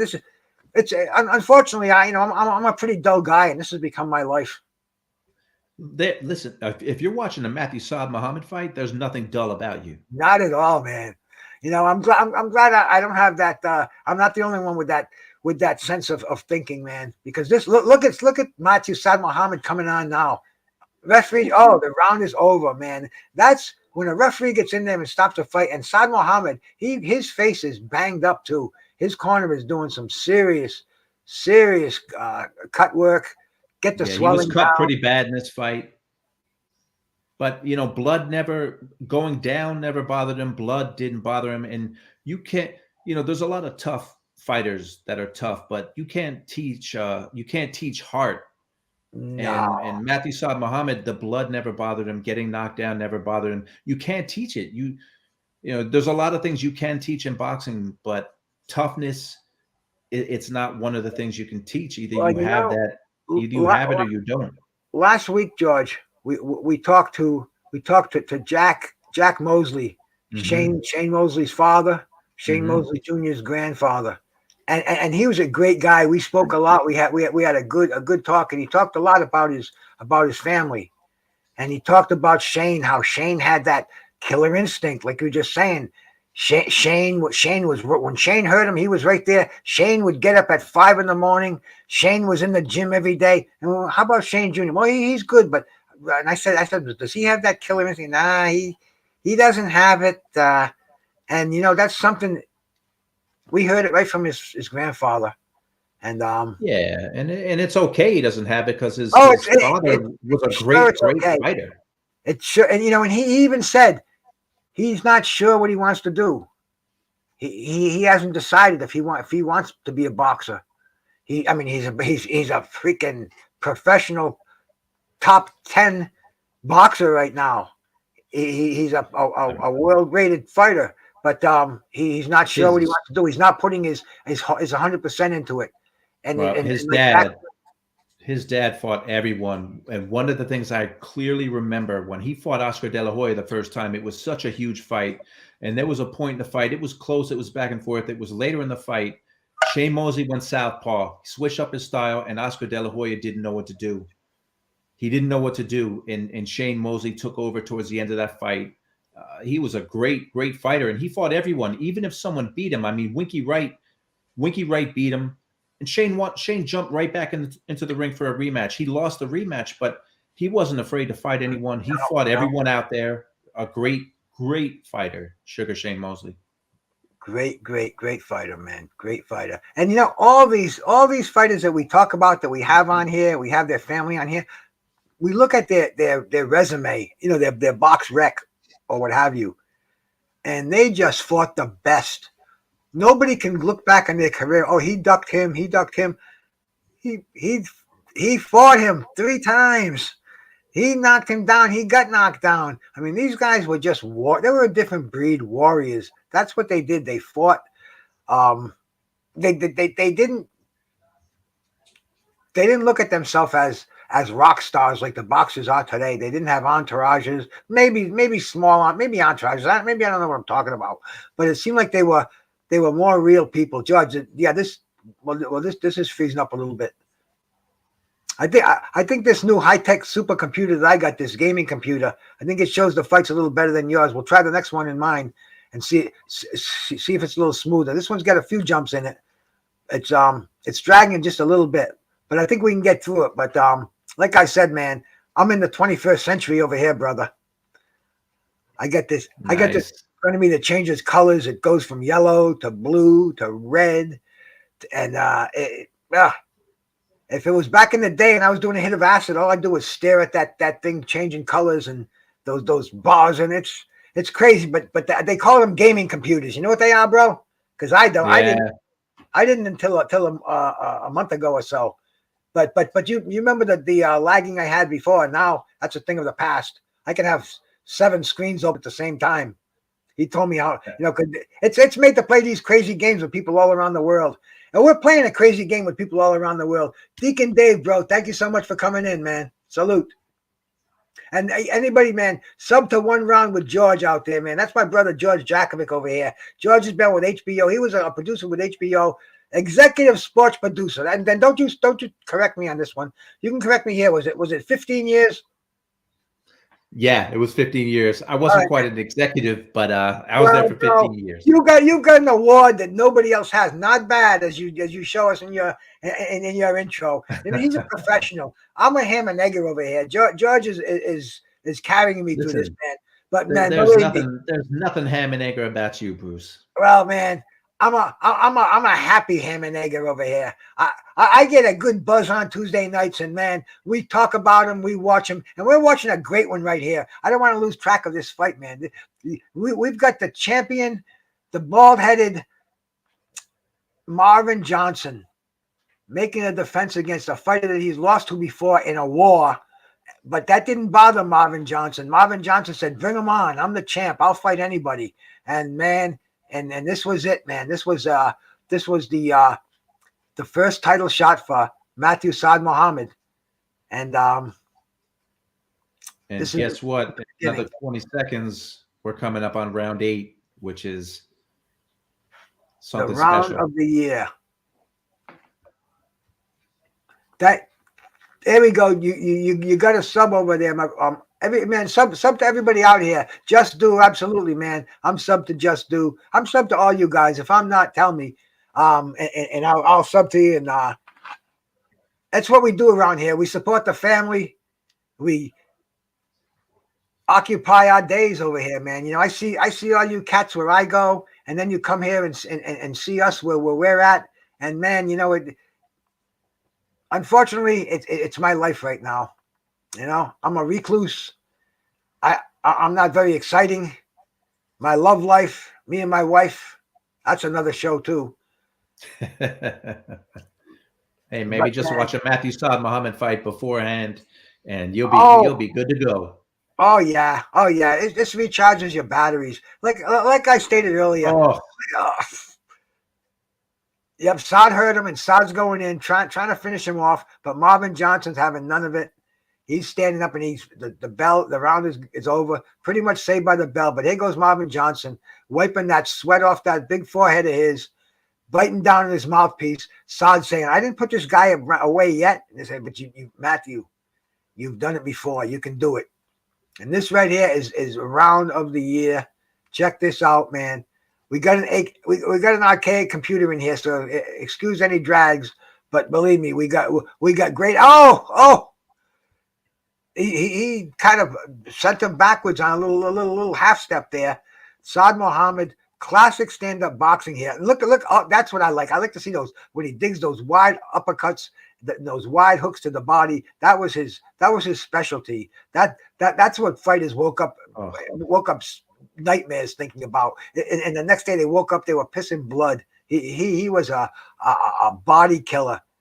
Kidney shots, heart punches. I mean, and forget it. You put those hands down for a second, expose that jaw. Good night. Which is what Marvin Johnson is doing right now. And Saad's going upstairs. And he just landed a beautiful uppercut. Look at this nonstop action. Man, I'm getting dizzy watching this. Unbelievable. Getting tired? Nope, that's not in the vocabulary. And Marvin Johnson is hanging in there, coming back again. Look at him throwing that overhand left. Saad Muhammad's having none of it, man. It's invigorating him. Unbelievable. Oh my God.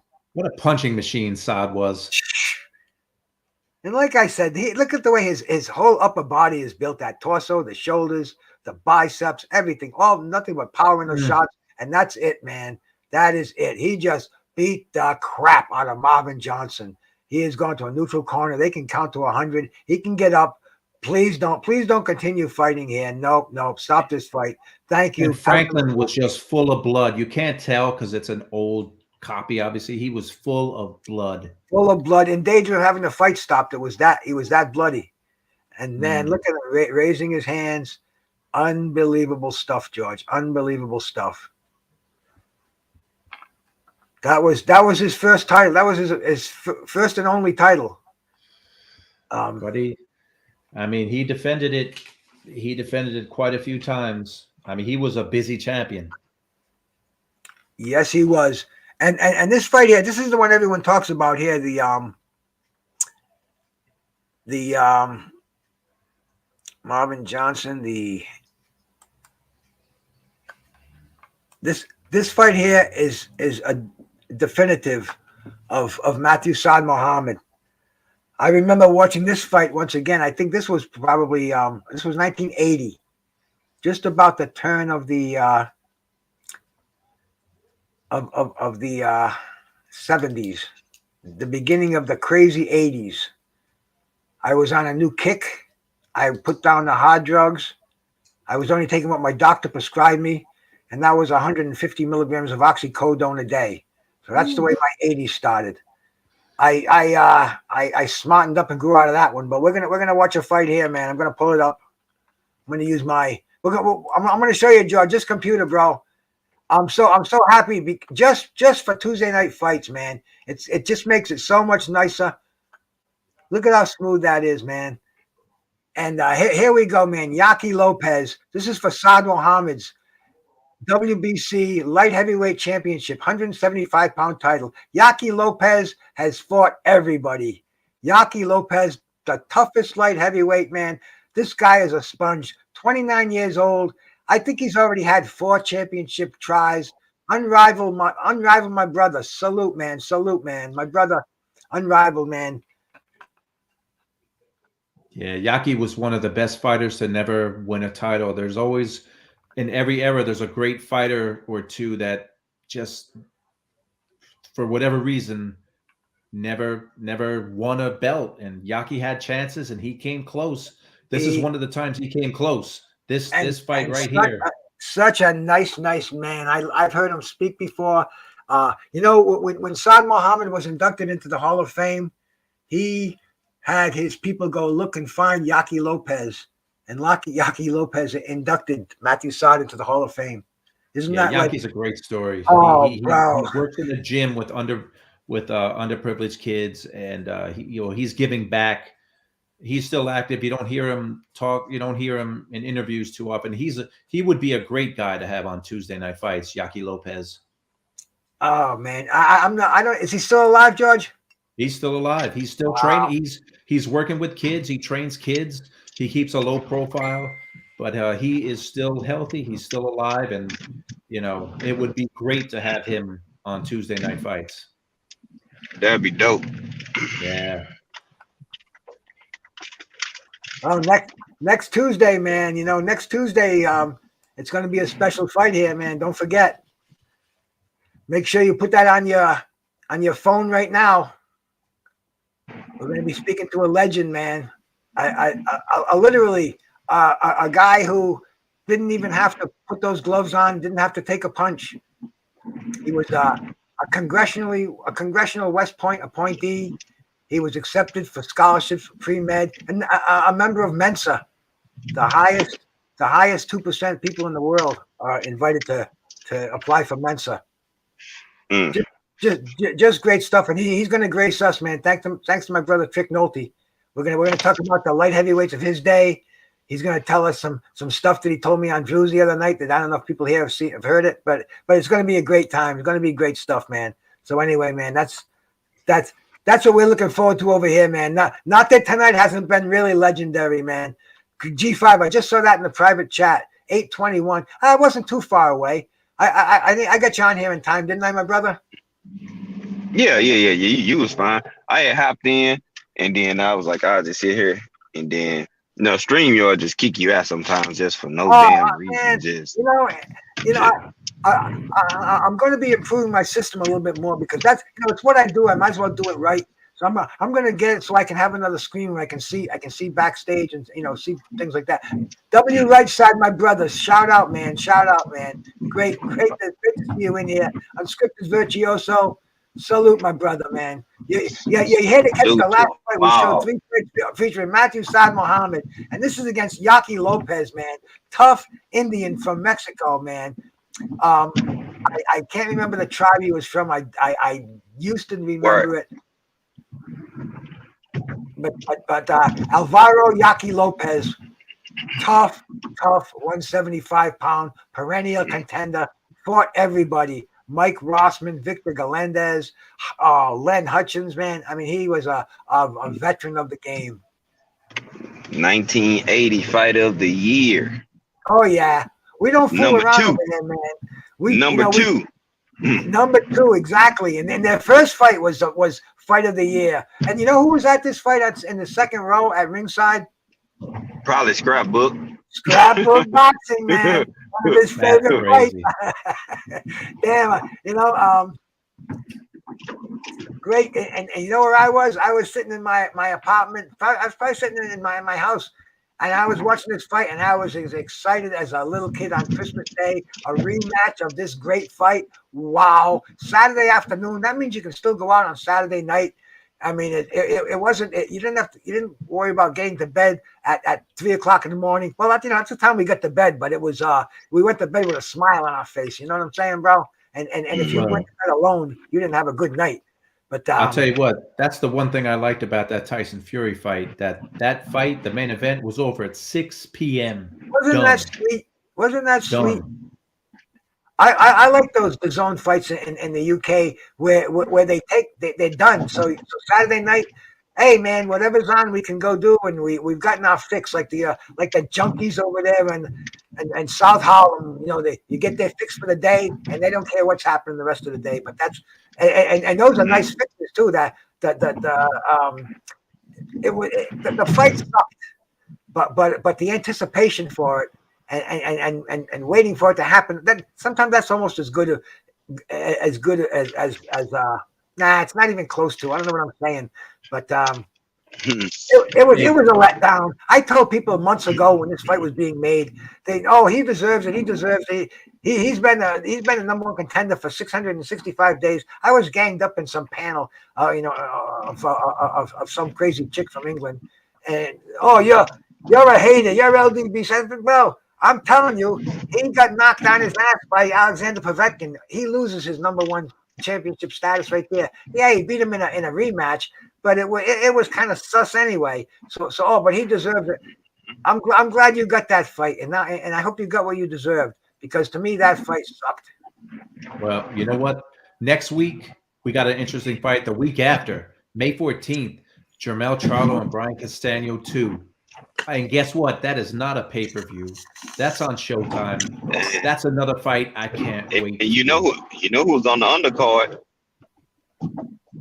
Boots and Clayton, Custodio Clayton. And that's Showtime. One of my guests that I had on here, man, heavyweight Kirk Johnson. He's in the corner of Custodio Clayton. And I'm going to try to get in touch with Kurt. I wasn't getting in touch with him so close to the fight, but after the fight maybe, because he's a great guy. I've been on a couple of panels with him, and man, what a career he had. Missed it by this much. I mean, dude, this is, and then he's not bitter. He's successful. He's happy. He'll share his life on a panel. Loves boxing, and we love boxing, and we love to share it. We love to bring these fighters on here. We got this little platform we open up on Tuesday nights, and man, I love it, bro. I love it. And watching this, yeah, we had a great conversation with him too. Great conversation with Kurt. Good yeah, dude. you were on it with us, bro. That was early in our history, G5. That was before George came on and kind of edged you out as the number one host over here. George has a way of doing that. He's a me kind of a guy. But hey, I love you all. Good. Plenty of room in the bathtub, like when I was a kid. My daddy. Hey, I'm still a part of the panel. There's plenty of room. It don't even matter. Boys in there. Hey, I'm still part of the panel, so it don't even matter. You know what I'm saying? So I'm good. I could be 1B, 1C. I'm good with it. Well, I smiled when you came in, because I'll never say, I'll never tell somebody on a panel that when I see them on another show that hey, don't forget we're going on tonight, because everybody's got a show. They don't need anybody telling anybody there's another show going on. So I sent you the link. I sent a few other ones out, and I says, man, G5, he knows it. Tuesday nights, man, and this dude is. Sometimes he puts me to shame. Some of the research that he does. Hey, Mark had a fucking papaya. He makes me swear. That unrivaled boxing. I don't know why, but I know why, because I'm drinking with him at Chad's all the time, and Chad lets those F-bombs out like that, like he's flipping quarters around in a casino. Yeah, Mad Chad gets into it. I love him, brother. And here we go, man. And I love this fight. I can remember this one so well. This was war. You didn't take your eyes off it because you knew it was going to happen because they did it earlier. They did it a year earlier. So this you knew that this was going to be fight of the year. And if you showed these fights to somebody, they couldn't tell the difference between this one and the first fight. I think they might have even ended in the same round. They had the same back and forth. I mean, like the 20 unanswered punches kind of a freaking thing going on. Just I mean, Saad. Yeah. You're going to see Matthew Saad Muhammad get rained upon in this fight. You're going to see a brutal.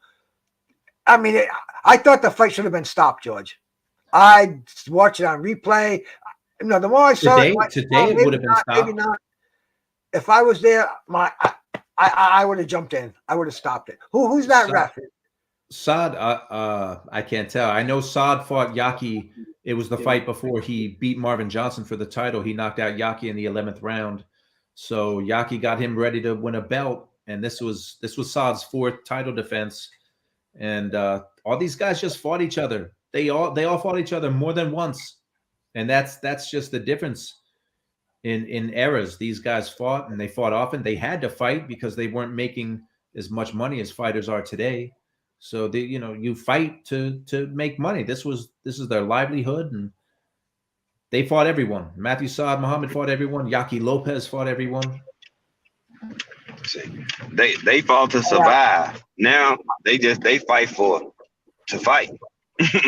I've been missing the chat, man. I don't want to miss anybody that came in here, man. I want to shout you out because I want to get a thumbs up from everybody. You know what I say when I go in chats? I say, I'm going to wait. When they give me a thumbs up, when they give me a shout out, I'm going to give them a thumbs up. So I'm not the only one that thinks like that. So I'm shouting out everybody in here because I appreciate you coming in here, and I wish you'd give me a thumbs up. I look at my shows at the end of the day, and I've had 100 people watching, but I only got 20 thumbs up. So, show the kids some love and give me a like out there, man. And just do, brother. I shouted you out, my man. In shape street fighter. What's good, Bruce? Bruce Panlin chat. Appreciate this one. Recently been on a FIPM. What's an FIPM, man? I'm slow. I don't know what that is. Oh, film. He meant to say film. Oh, brother Saad. All right, Probably got out of complete on or something. Well, we'll definitely. I'm gonna sub to you in shape street fighter, man. You got content on your show, brother. I love checking out. I love checking out the family.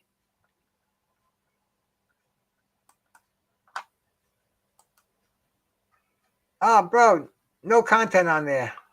Oh well. Bruce, come and check me out. I have content. Oh, I do G5 every morning, man. That's where I wake up.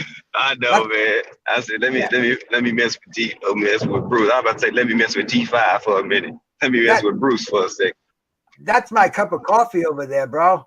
Demetrius Bright, bro. Shout out to you for stopping in here, man. Sliding counter, man. He's been in there asking some sharp questions. He knows what he's doing over here. My throat is getting dry. I'm almost done with my water. I may have to get up and get another one before this fight's over. You better go because you got a long way. I know I do, man. And this was an look at these robots. Look at these rock'em sock'em robots. And Yaki Lopez. Pause it, Bruce. Go get your water, man. We'll wait. I like those throwback trunks that Yaki Lopez is wearing. Those are some cool trunks. I'll be right back, guys.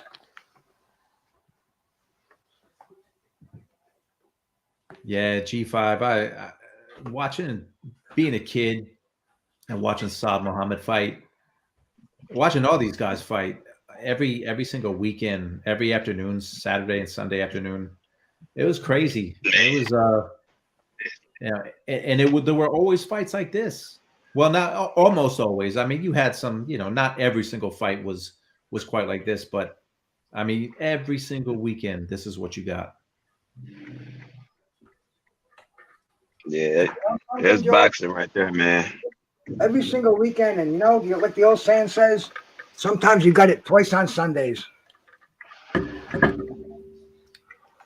That's what I used to like when we'd get the TV guide that would be in the Sunday paper, and you'd open it right up to the sports section, and you see it would say boxing.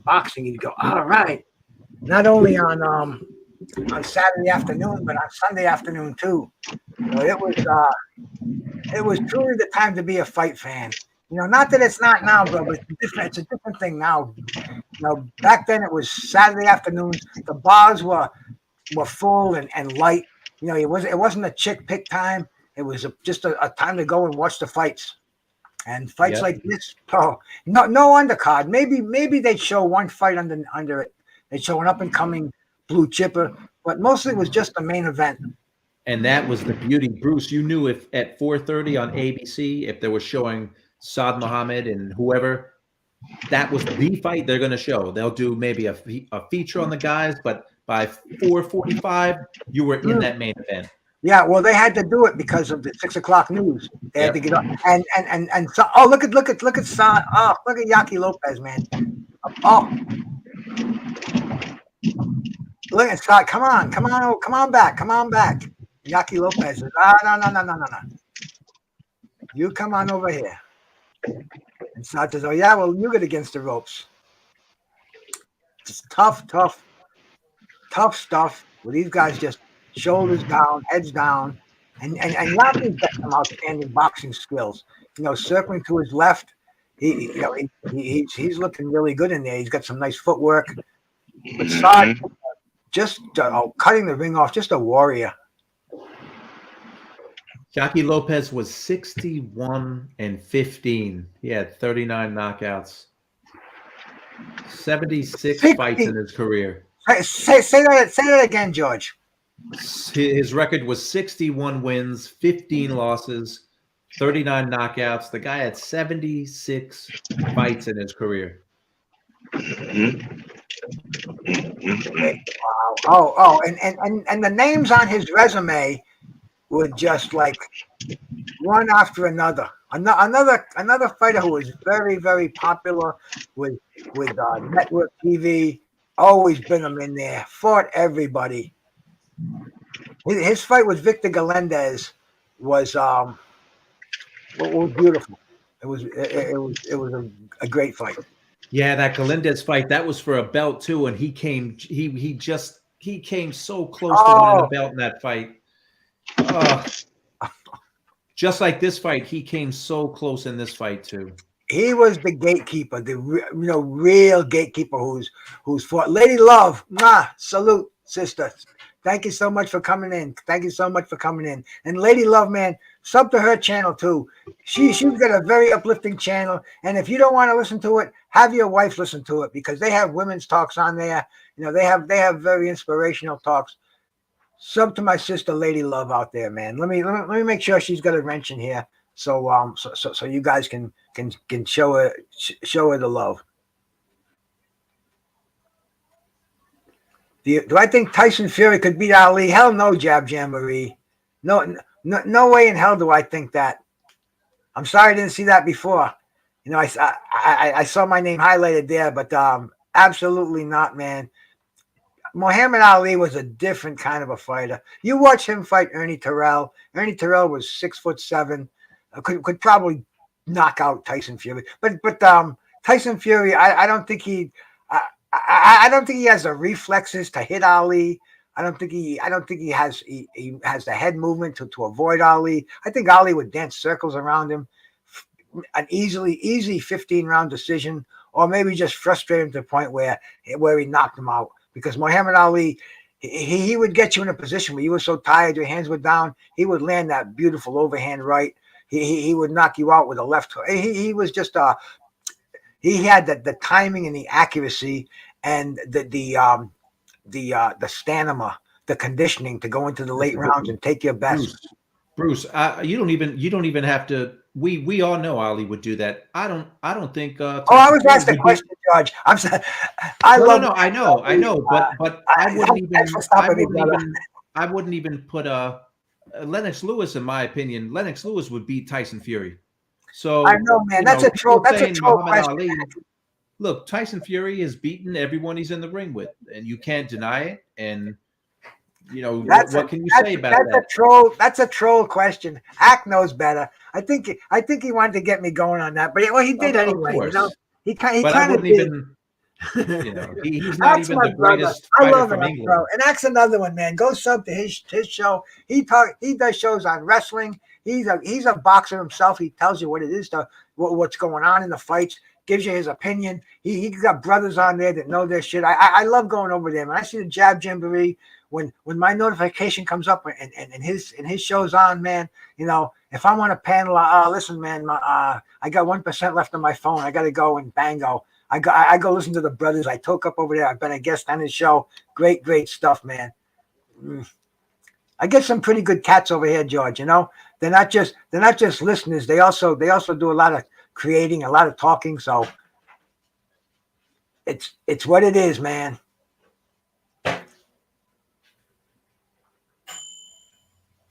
Saad Muhammad moving in over here. Somebody's bell went off. That's you. Is that you, G5? No, that was my wife in the microwave. Oh, okay. I don't know. Nah, that's I Bruce. don't know what she's heating up, but she's. I knew I heard a bell. Yep, that was the That's in the. my microwave. I was kind of hoping it would be popcorn. I was hoping I would hear that. Ooh, But man. no. Can But she no, make it me was. some? Hey, baby, no popcorn, huh?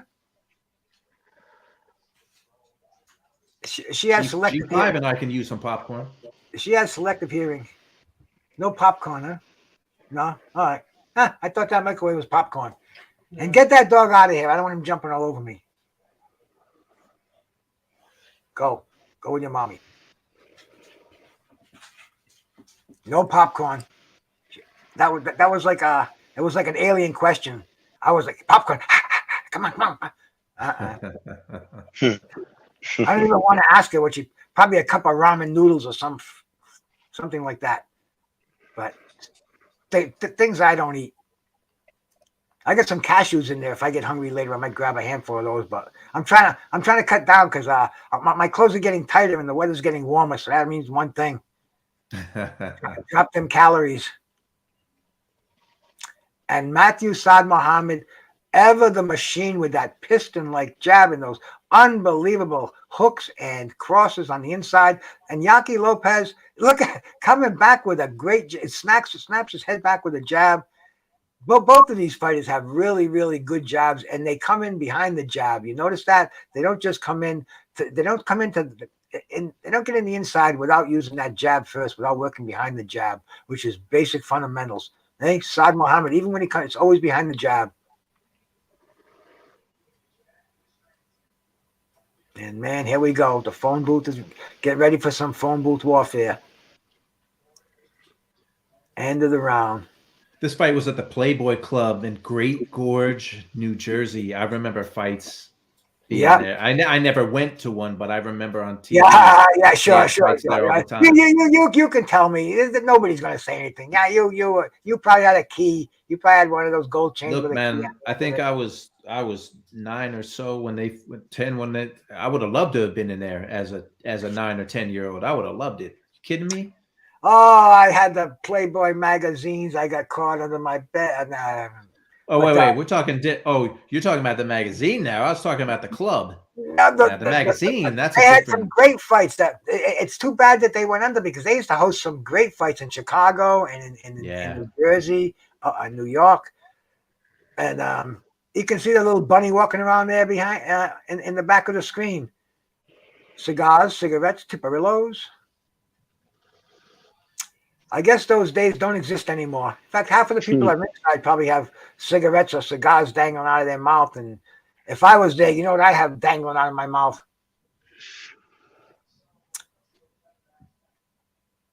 And we're going to see a display of brutality in this fight, like you probably haven't seen in a boxing match in a long time, maybe forever, because this was a fight that. When it was first announced, it was like this is going to be a slugfest, but people didn't realize how good a slugfest it actually turned out to be. And like George said a little bit ago, 1980 Fight of the Year. And man, you know when you get the it could probably go into fight of the decade. And mind you, man, 1980. These are when fights were on week after week after week. Great fights. I mean, we could go back in the time machine, and it was one after another, one weekend after another. Two champions in a division, and it seemed like the networks were just clamoring to get championship fights on. So, Bruce, I pulled an article about Yaki Lopez, and Ring Magazine asked him some of the best fighters he ever fought, and he lists as fastest hands Matthew Saad Muhammad, and best chin Matthew Saad. No question, Matthew Saad Muhammad. He said he hit him hard, caught him with terrific punches, right uppercuts, left hooks. He was hurt. He fought very hard in the ring. It's truly a testament to Yaki Lopez, the wars that he gave us, and he's still hanging in today. And what is he? He was only a couple of years older than Saad Muhammad. He must be early 70s right now. He owns Fat City Boxing Club, a nonprofit organization. So he's been married for close to 50 years. He's still here. He's still here, and he's he is. We need to talk to Trick. We need to get Yaki Lopez in here because, I mean, how great would it be to speak with someone like that? Indian Yaki Lopez. Yep. And people who never heard of him, and to show a couple of his fights and to talk to him, it's boxing history. It's something that if you don't get it now and listen to it on shows like us, man. No, I'm only kidding. Yeah, I'm only kidding. Ack, man. No, nobody thinks that. Oh, some people do think that. I hear people think that. People say that Tyson Fury is the greatest heavyweight of all time, and bro, not in here. You're not going to say. Well, in here, you can say whatever you want. I don't think I've ever blocked anybody or timed anybody out because it's opinions, boxing opinions. Some people think that, and it's sad. But see, that's why we do this, because you can see these old fighters. I don't want to, old fighters. I'm an old man if these are old fighters because Saad Muhammad, we were both born in the glorious year of 1954.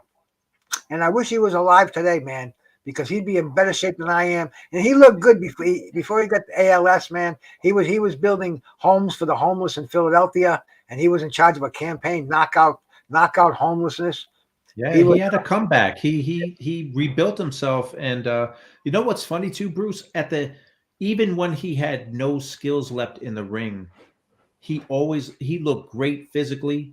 At one time, he had a modeling contract. He was a handsome guy, but his skills were just gone. But he looked like he could fight. But it's funny with boxing, when your skills are gone, they're gone, and they don't come back. Split second. And by 30 years old, he was a washed up fighter. And I saw his fight with Andrew Maynard. It was just before his last fight. I think it might have been on USA. And it was an early knockout, maybe even a 1-round knockout. Yeah, wow. Maynard knocked him out in 3. I remember that fight. Very sad.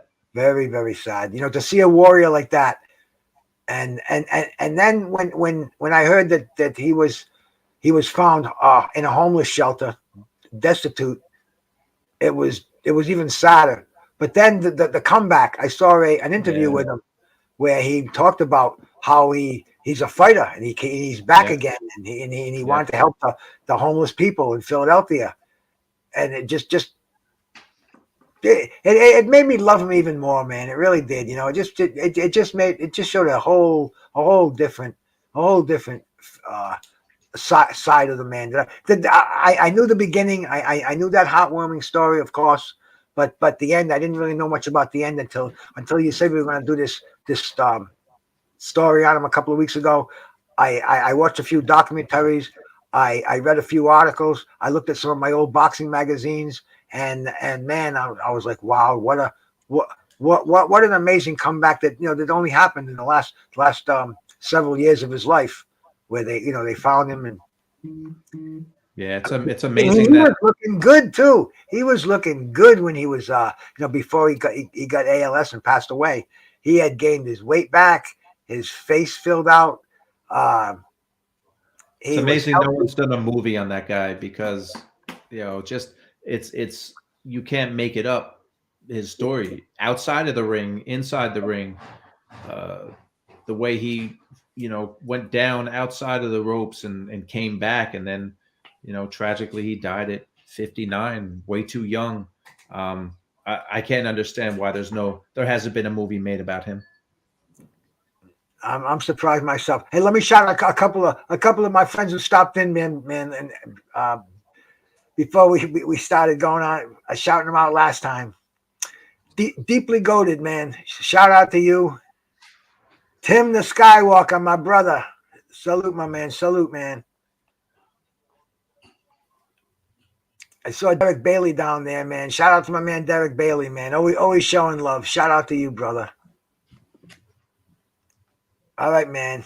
We're watching Matthew Saad Muhammad, and one of his most talked about fights. The OGs, the OGs always talk about this fight, man. My brother Curtis Anderson, the dude who's sitting up in my screen over there, man. He talked about this fight. In fact, that the fight we saw earlier, the Richie Cates and Saad Muhammad fight, he talked about that fight, and when I told him I remember it, I told him the story, man, and I think we formed a little bonding right there, bro. It was he was a fan of Matthew, a fan of boxing in general, but he loved Matthew Saad Muhammad. He was a real historian, and he had nothing but respect and love for both of these guys, man. For Yaki Lopez, he was at this fight. This is the fight where he talked to Scrapbook, and Scrapbook said, when somebody tells me that, I always ask him a few questions, and then he goes, "Yep, he was there." It was the same thing when I was talking to I was talking to Vinny Paz about his fight with Harry Arroyo with on the undercard with Bumpus and Marvin Starling, and they asked those little questions. I'm like, and it's like, oh yeah, you were there. I said, yeah, Lou Duva was pulling Johnny Bumpus's cut apart to make sure they stopped the fight, before starting. And you were there, because it's things like that you don't miss when you. I remember that Vinny Pass conversation. I was here for that too. Yeah. Oh man, another character. I love Vinny Paz. I want to get him on the show. Man, Vinny. Yeah, he's funny as hell, man. He is. And he's a character. He is a character. Man. He's on the top 10 delinquents in the state of Rhode Island for on the tax rolls. I mean, it's public. It's public knowledge. I'm not telling anything that people don't know, because my obstetrician told my eye doctor. I guess that's what they are, obstetricians. He told me that today. He said, "Oh, do you know Vinny Paz?" I said, "No." I said, "I did know that, but hey, if I owed him $1,000, they'd come down and take me out in handcuffs. I think Vinny owes him about $500,000. But God bless him. And I love to talk to him, man. I love to talk to him again. We had such a good talk. I was bringing stuff in his memory, talking about him boxing at Rocky Point. And I don't know, maybe George might know what Rocky Point is, but it's an old amusement park in Rhode Island on the shores in Warwick, and that's where the shore dinner hall, and they had the Ferris wheel and every other thing. But anybody from Rhode Island knows it. And Vinny boxed there after he broke his neck. He made a comeback. He took on three different amateurs in an exhibition. So shout out my brother Carl Hansen, man. And his father got in the ring and said, "Any of you guys knock my son down, I'm going to give you $1,000," and pulled out some cash. And I said that to Vinny. He goes, "You Rocky Point, you remember that?" And I said, "Yeah." And I said, "I remember your dad pulling out the wad and $1,000. Anybody who knocks my kid," and he started laughing. And it was like, dude, that's why I love communicating with the boxers, and you guys too, man, for sure. And especially when we see these old fighters, I can make them go, I remember that shit, because I don't know these guys personally. We never had a drink together, but I went to see him in fights and sharing that. They love that, man. I love that. And we can only do that with the power of the internet over here. Oh, Yaki Lopez, what a left hook. Mm. Hey, when you told him Vinny passed it, man, he lit up like a kid in the candy store, man. So did I. I was like, man, it feels good when you remember something and then you could talk to the fighter and they remember it and you like, man.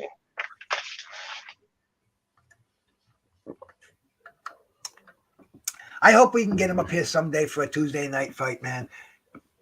You know, Trick Nolte's our brother. If Trick Nolte can arrange it, you know that we can cash that check because we're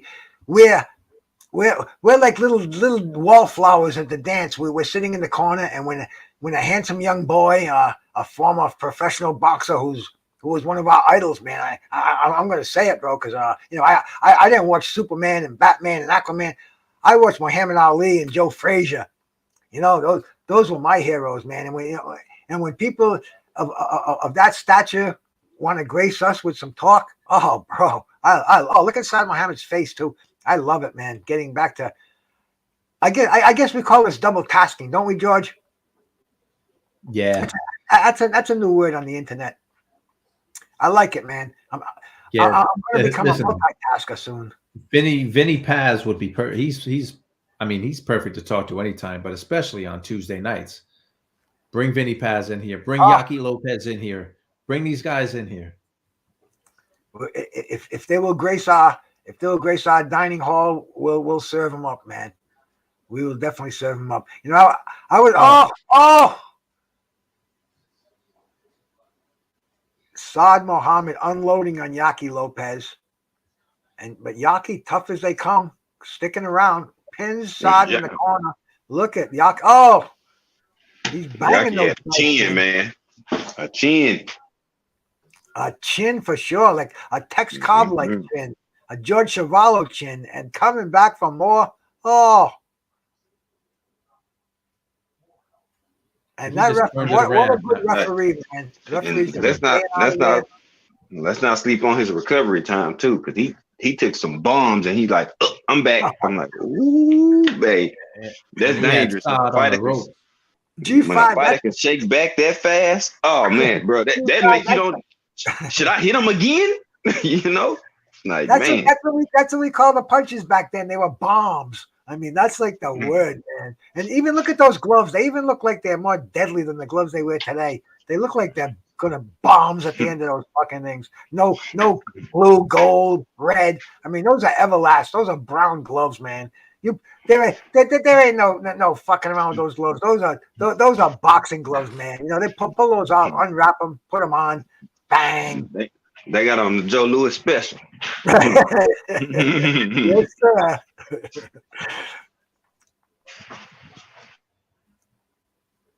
Man, Yaki Lopez, he's ready to throw that looping right hand, and he throws it from left field.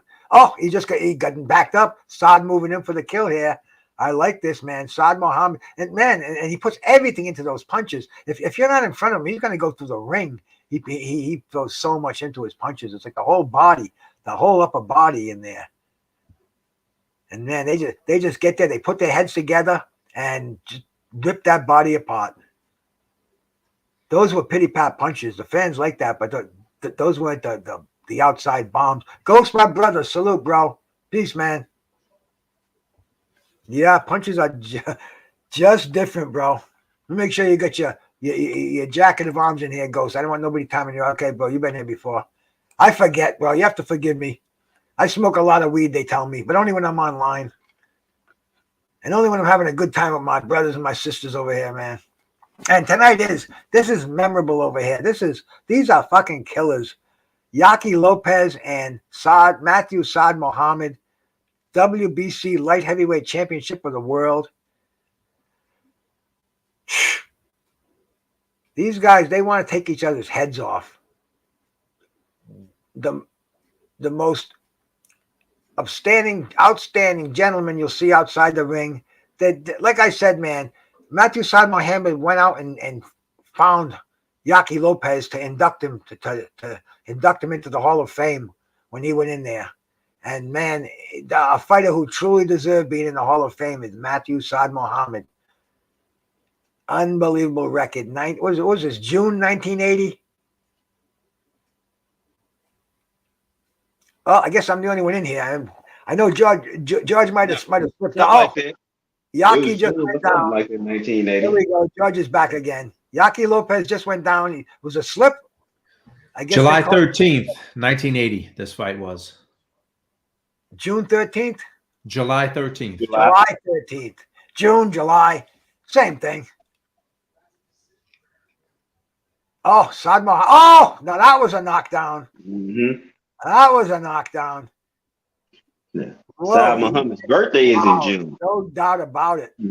I believe. Something like that. Yeah, Matthew was an awesome fighter, Ghost, man. This man, I grew up watching this guy.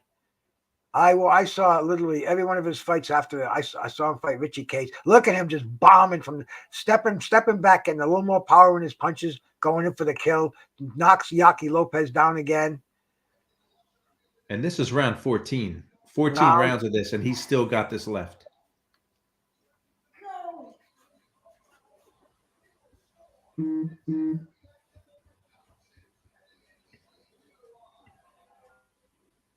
Yeah, that's crazy. Round 14, still going strong, man.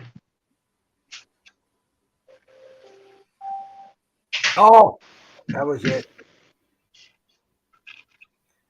Look at that face. That face is busted up.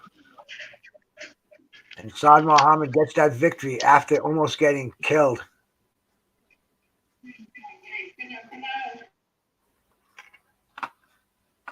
Man, that was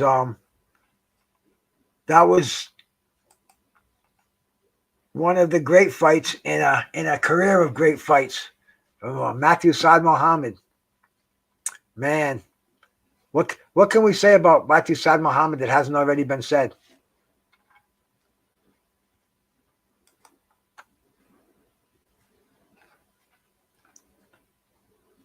Are you here, George? G5, you here, my brother?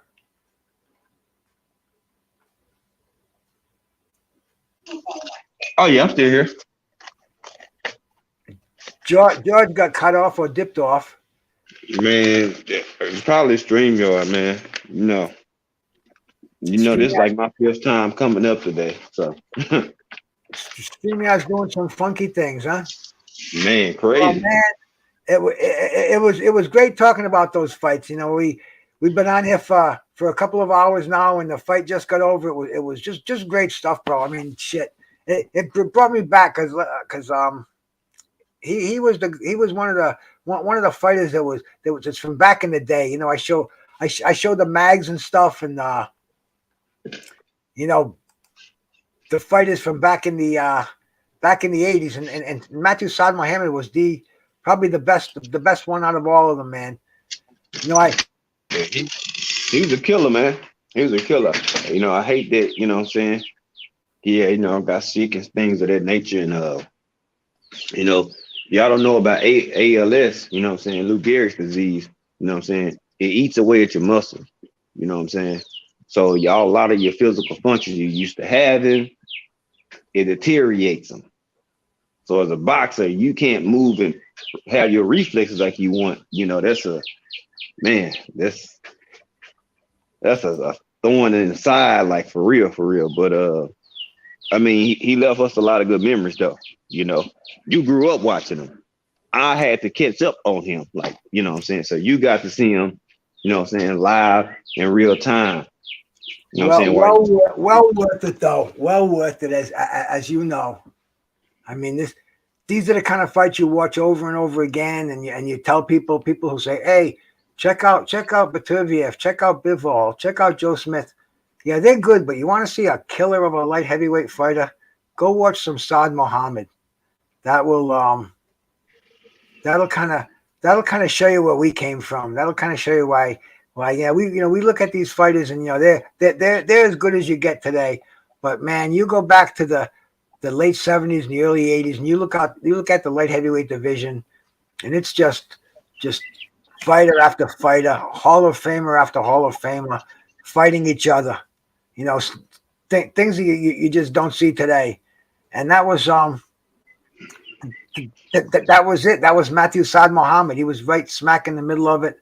And you know, I'm thankful that we got to do a little bit of a tribute to him.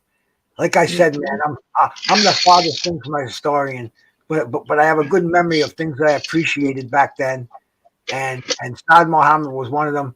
The first time I saw him, right in the back, you can see Tuesday, February 7th, 1978, the blizzard of '78, and I was right there.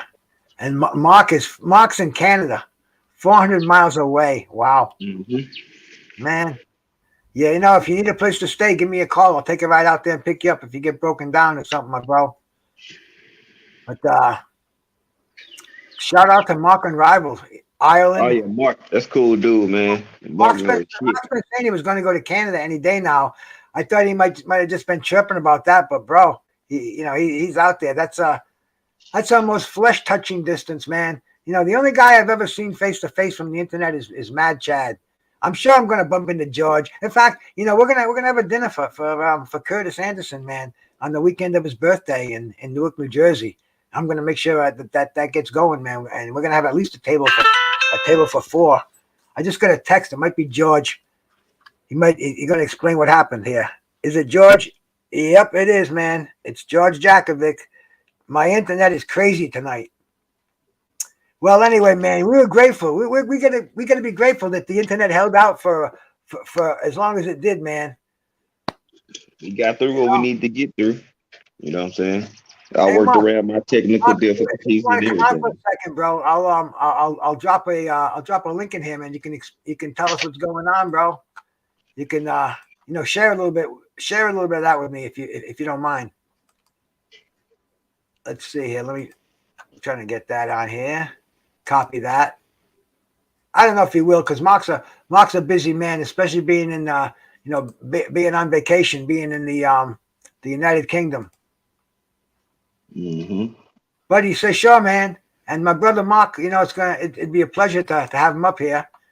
So Mark, you're definitely invited to stop up here and kind of critique our show, because Mark would have been a great guy. I sent him a link, because anytime we talk about great boxers of the past, man, Mark is he's a fucking historian, whether he likes it or not. I wish I was a historian. Mark is, and Mark would have really made this a decent show. And Mark's cool dude, man. After one of our shows, me, him, and George, we sat back here or backstage for at least an hour and a half talking. And then I had to get off, and they kept going for another hour. You know what I'm saying? So it was just great conversation, man. We had a whole lot of good conversation, and it was just dope, man. Great conversation. Mark, good dude, man. Good dude. Let's see if he comes on here. He might have one of those Canadian Obama phones. I don't know if you can get to the YouTube, United States YouTube with those. Slugger Sam's got a few of those in the backseat of his car. He sells them. Burners, they call them. Mm-hmm. It's not letting me from the hotel Wi-Fi. Damn. Yep, I'm back at home. I'm about to grab my old spliff and grab my bic, and it's on again. Take me a hit right along with my brother Bruce. One time for George's internet, Take it here for George's internet. For sure, bro. For sure, man. That's all right, George. That's all right, bro. I'm ready to check off anyway, man. We had a good little talk here, man. We had a great show, man. We talked about our brother. We talked about Matthew Saad Muhammad. The miracle champion. I don't know what to say. We said all we can say about him. He's a great fighter. If you haven't watched any of his fights, man, get out there and check them out on YouTube. There's plenty of them out there.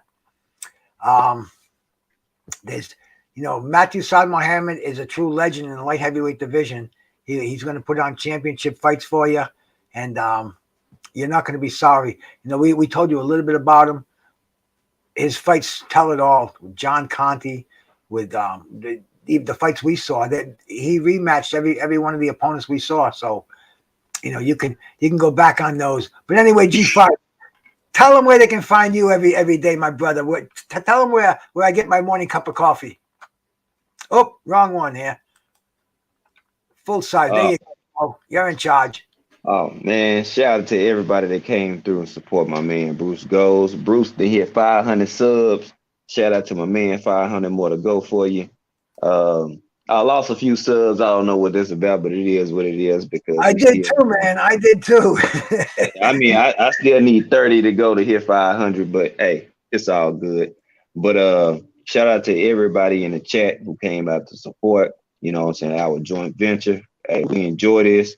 This is actually a cool, you know, place to be. Boxing history, boxing lesson. You know, if you never seen some of the fighters or been privy to them, you can see the title.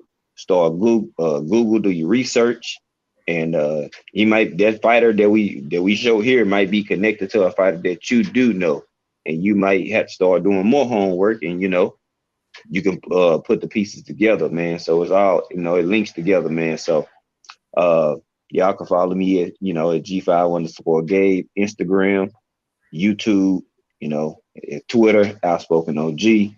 And we build it, man. This is a lovely segment. I'm glad that Bruce, you know, and George brought it, you know, to my attention. And hey, we've been rocking ever since.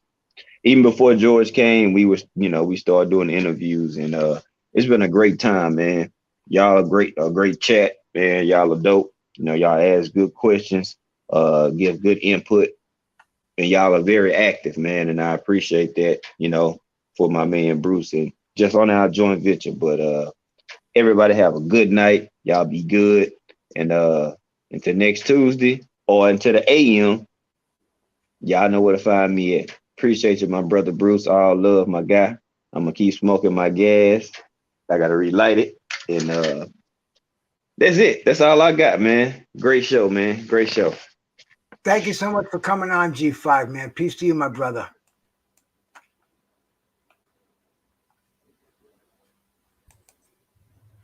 It's me.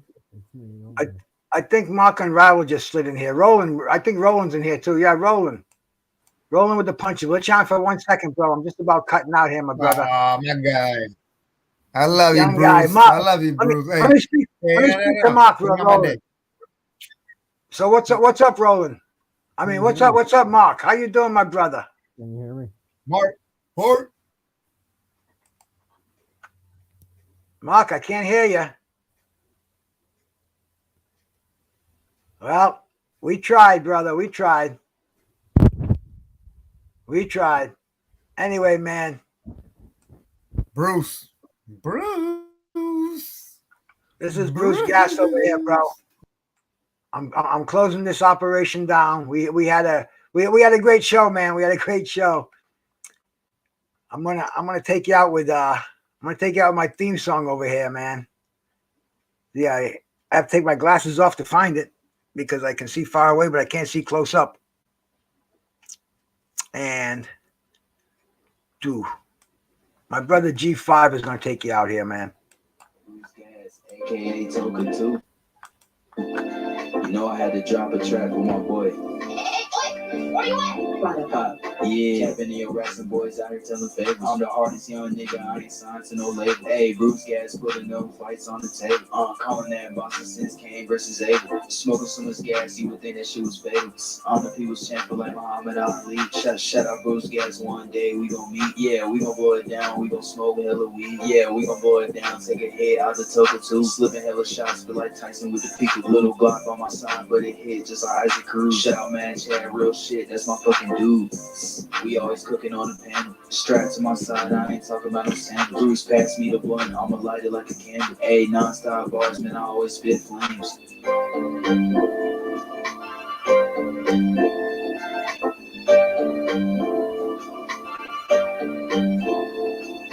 Feel like Bruce bruise cats always got a different strain. Bitch, you ain't like me, you can never feel my pain. You win and you lose, well, this the fight game. Don't beef on the net and the shit won't change. Said that on the string, gotta do it for the game. Said that on the string, gotta do it for the chat. I ain't undisputed. Yeah, hold on, I ain't undisputed, but I want all the straps.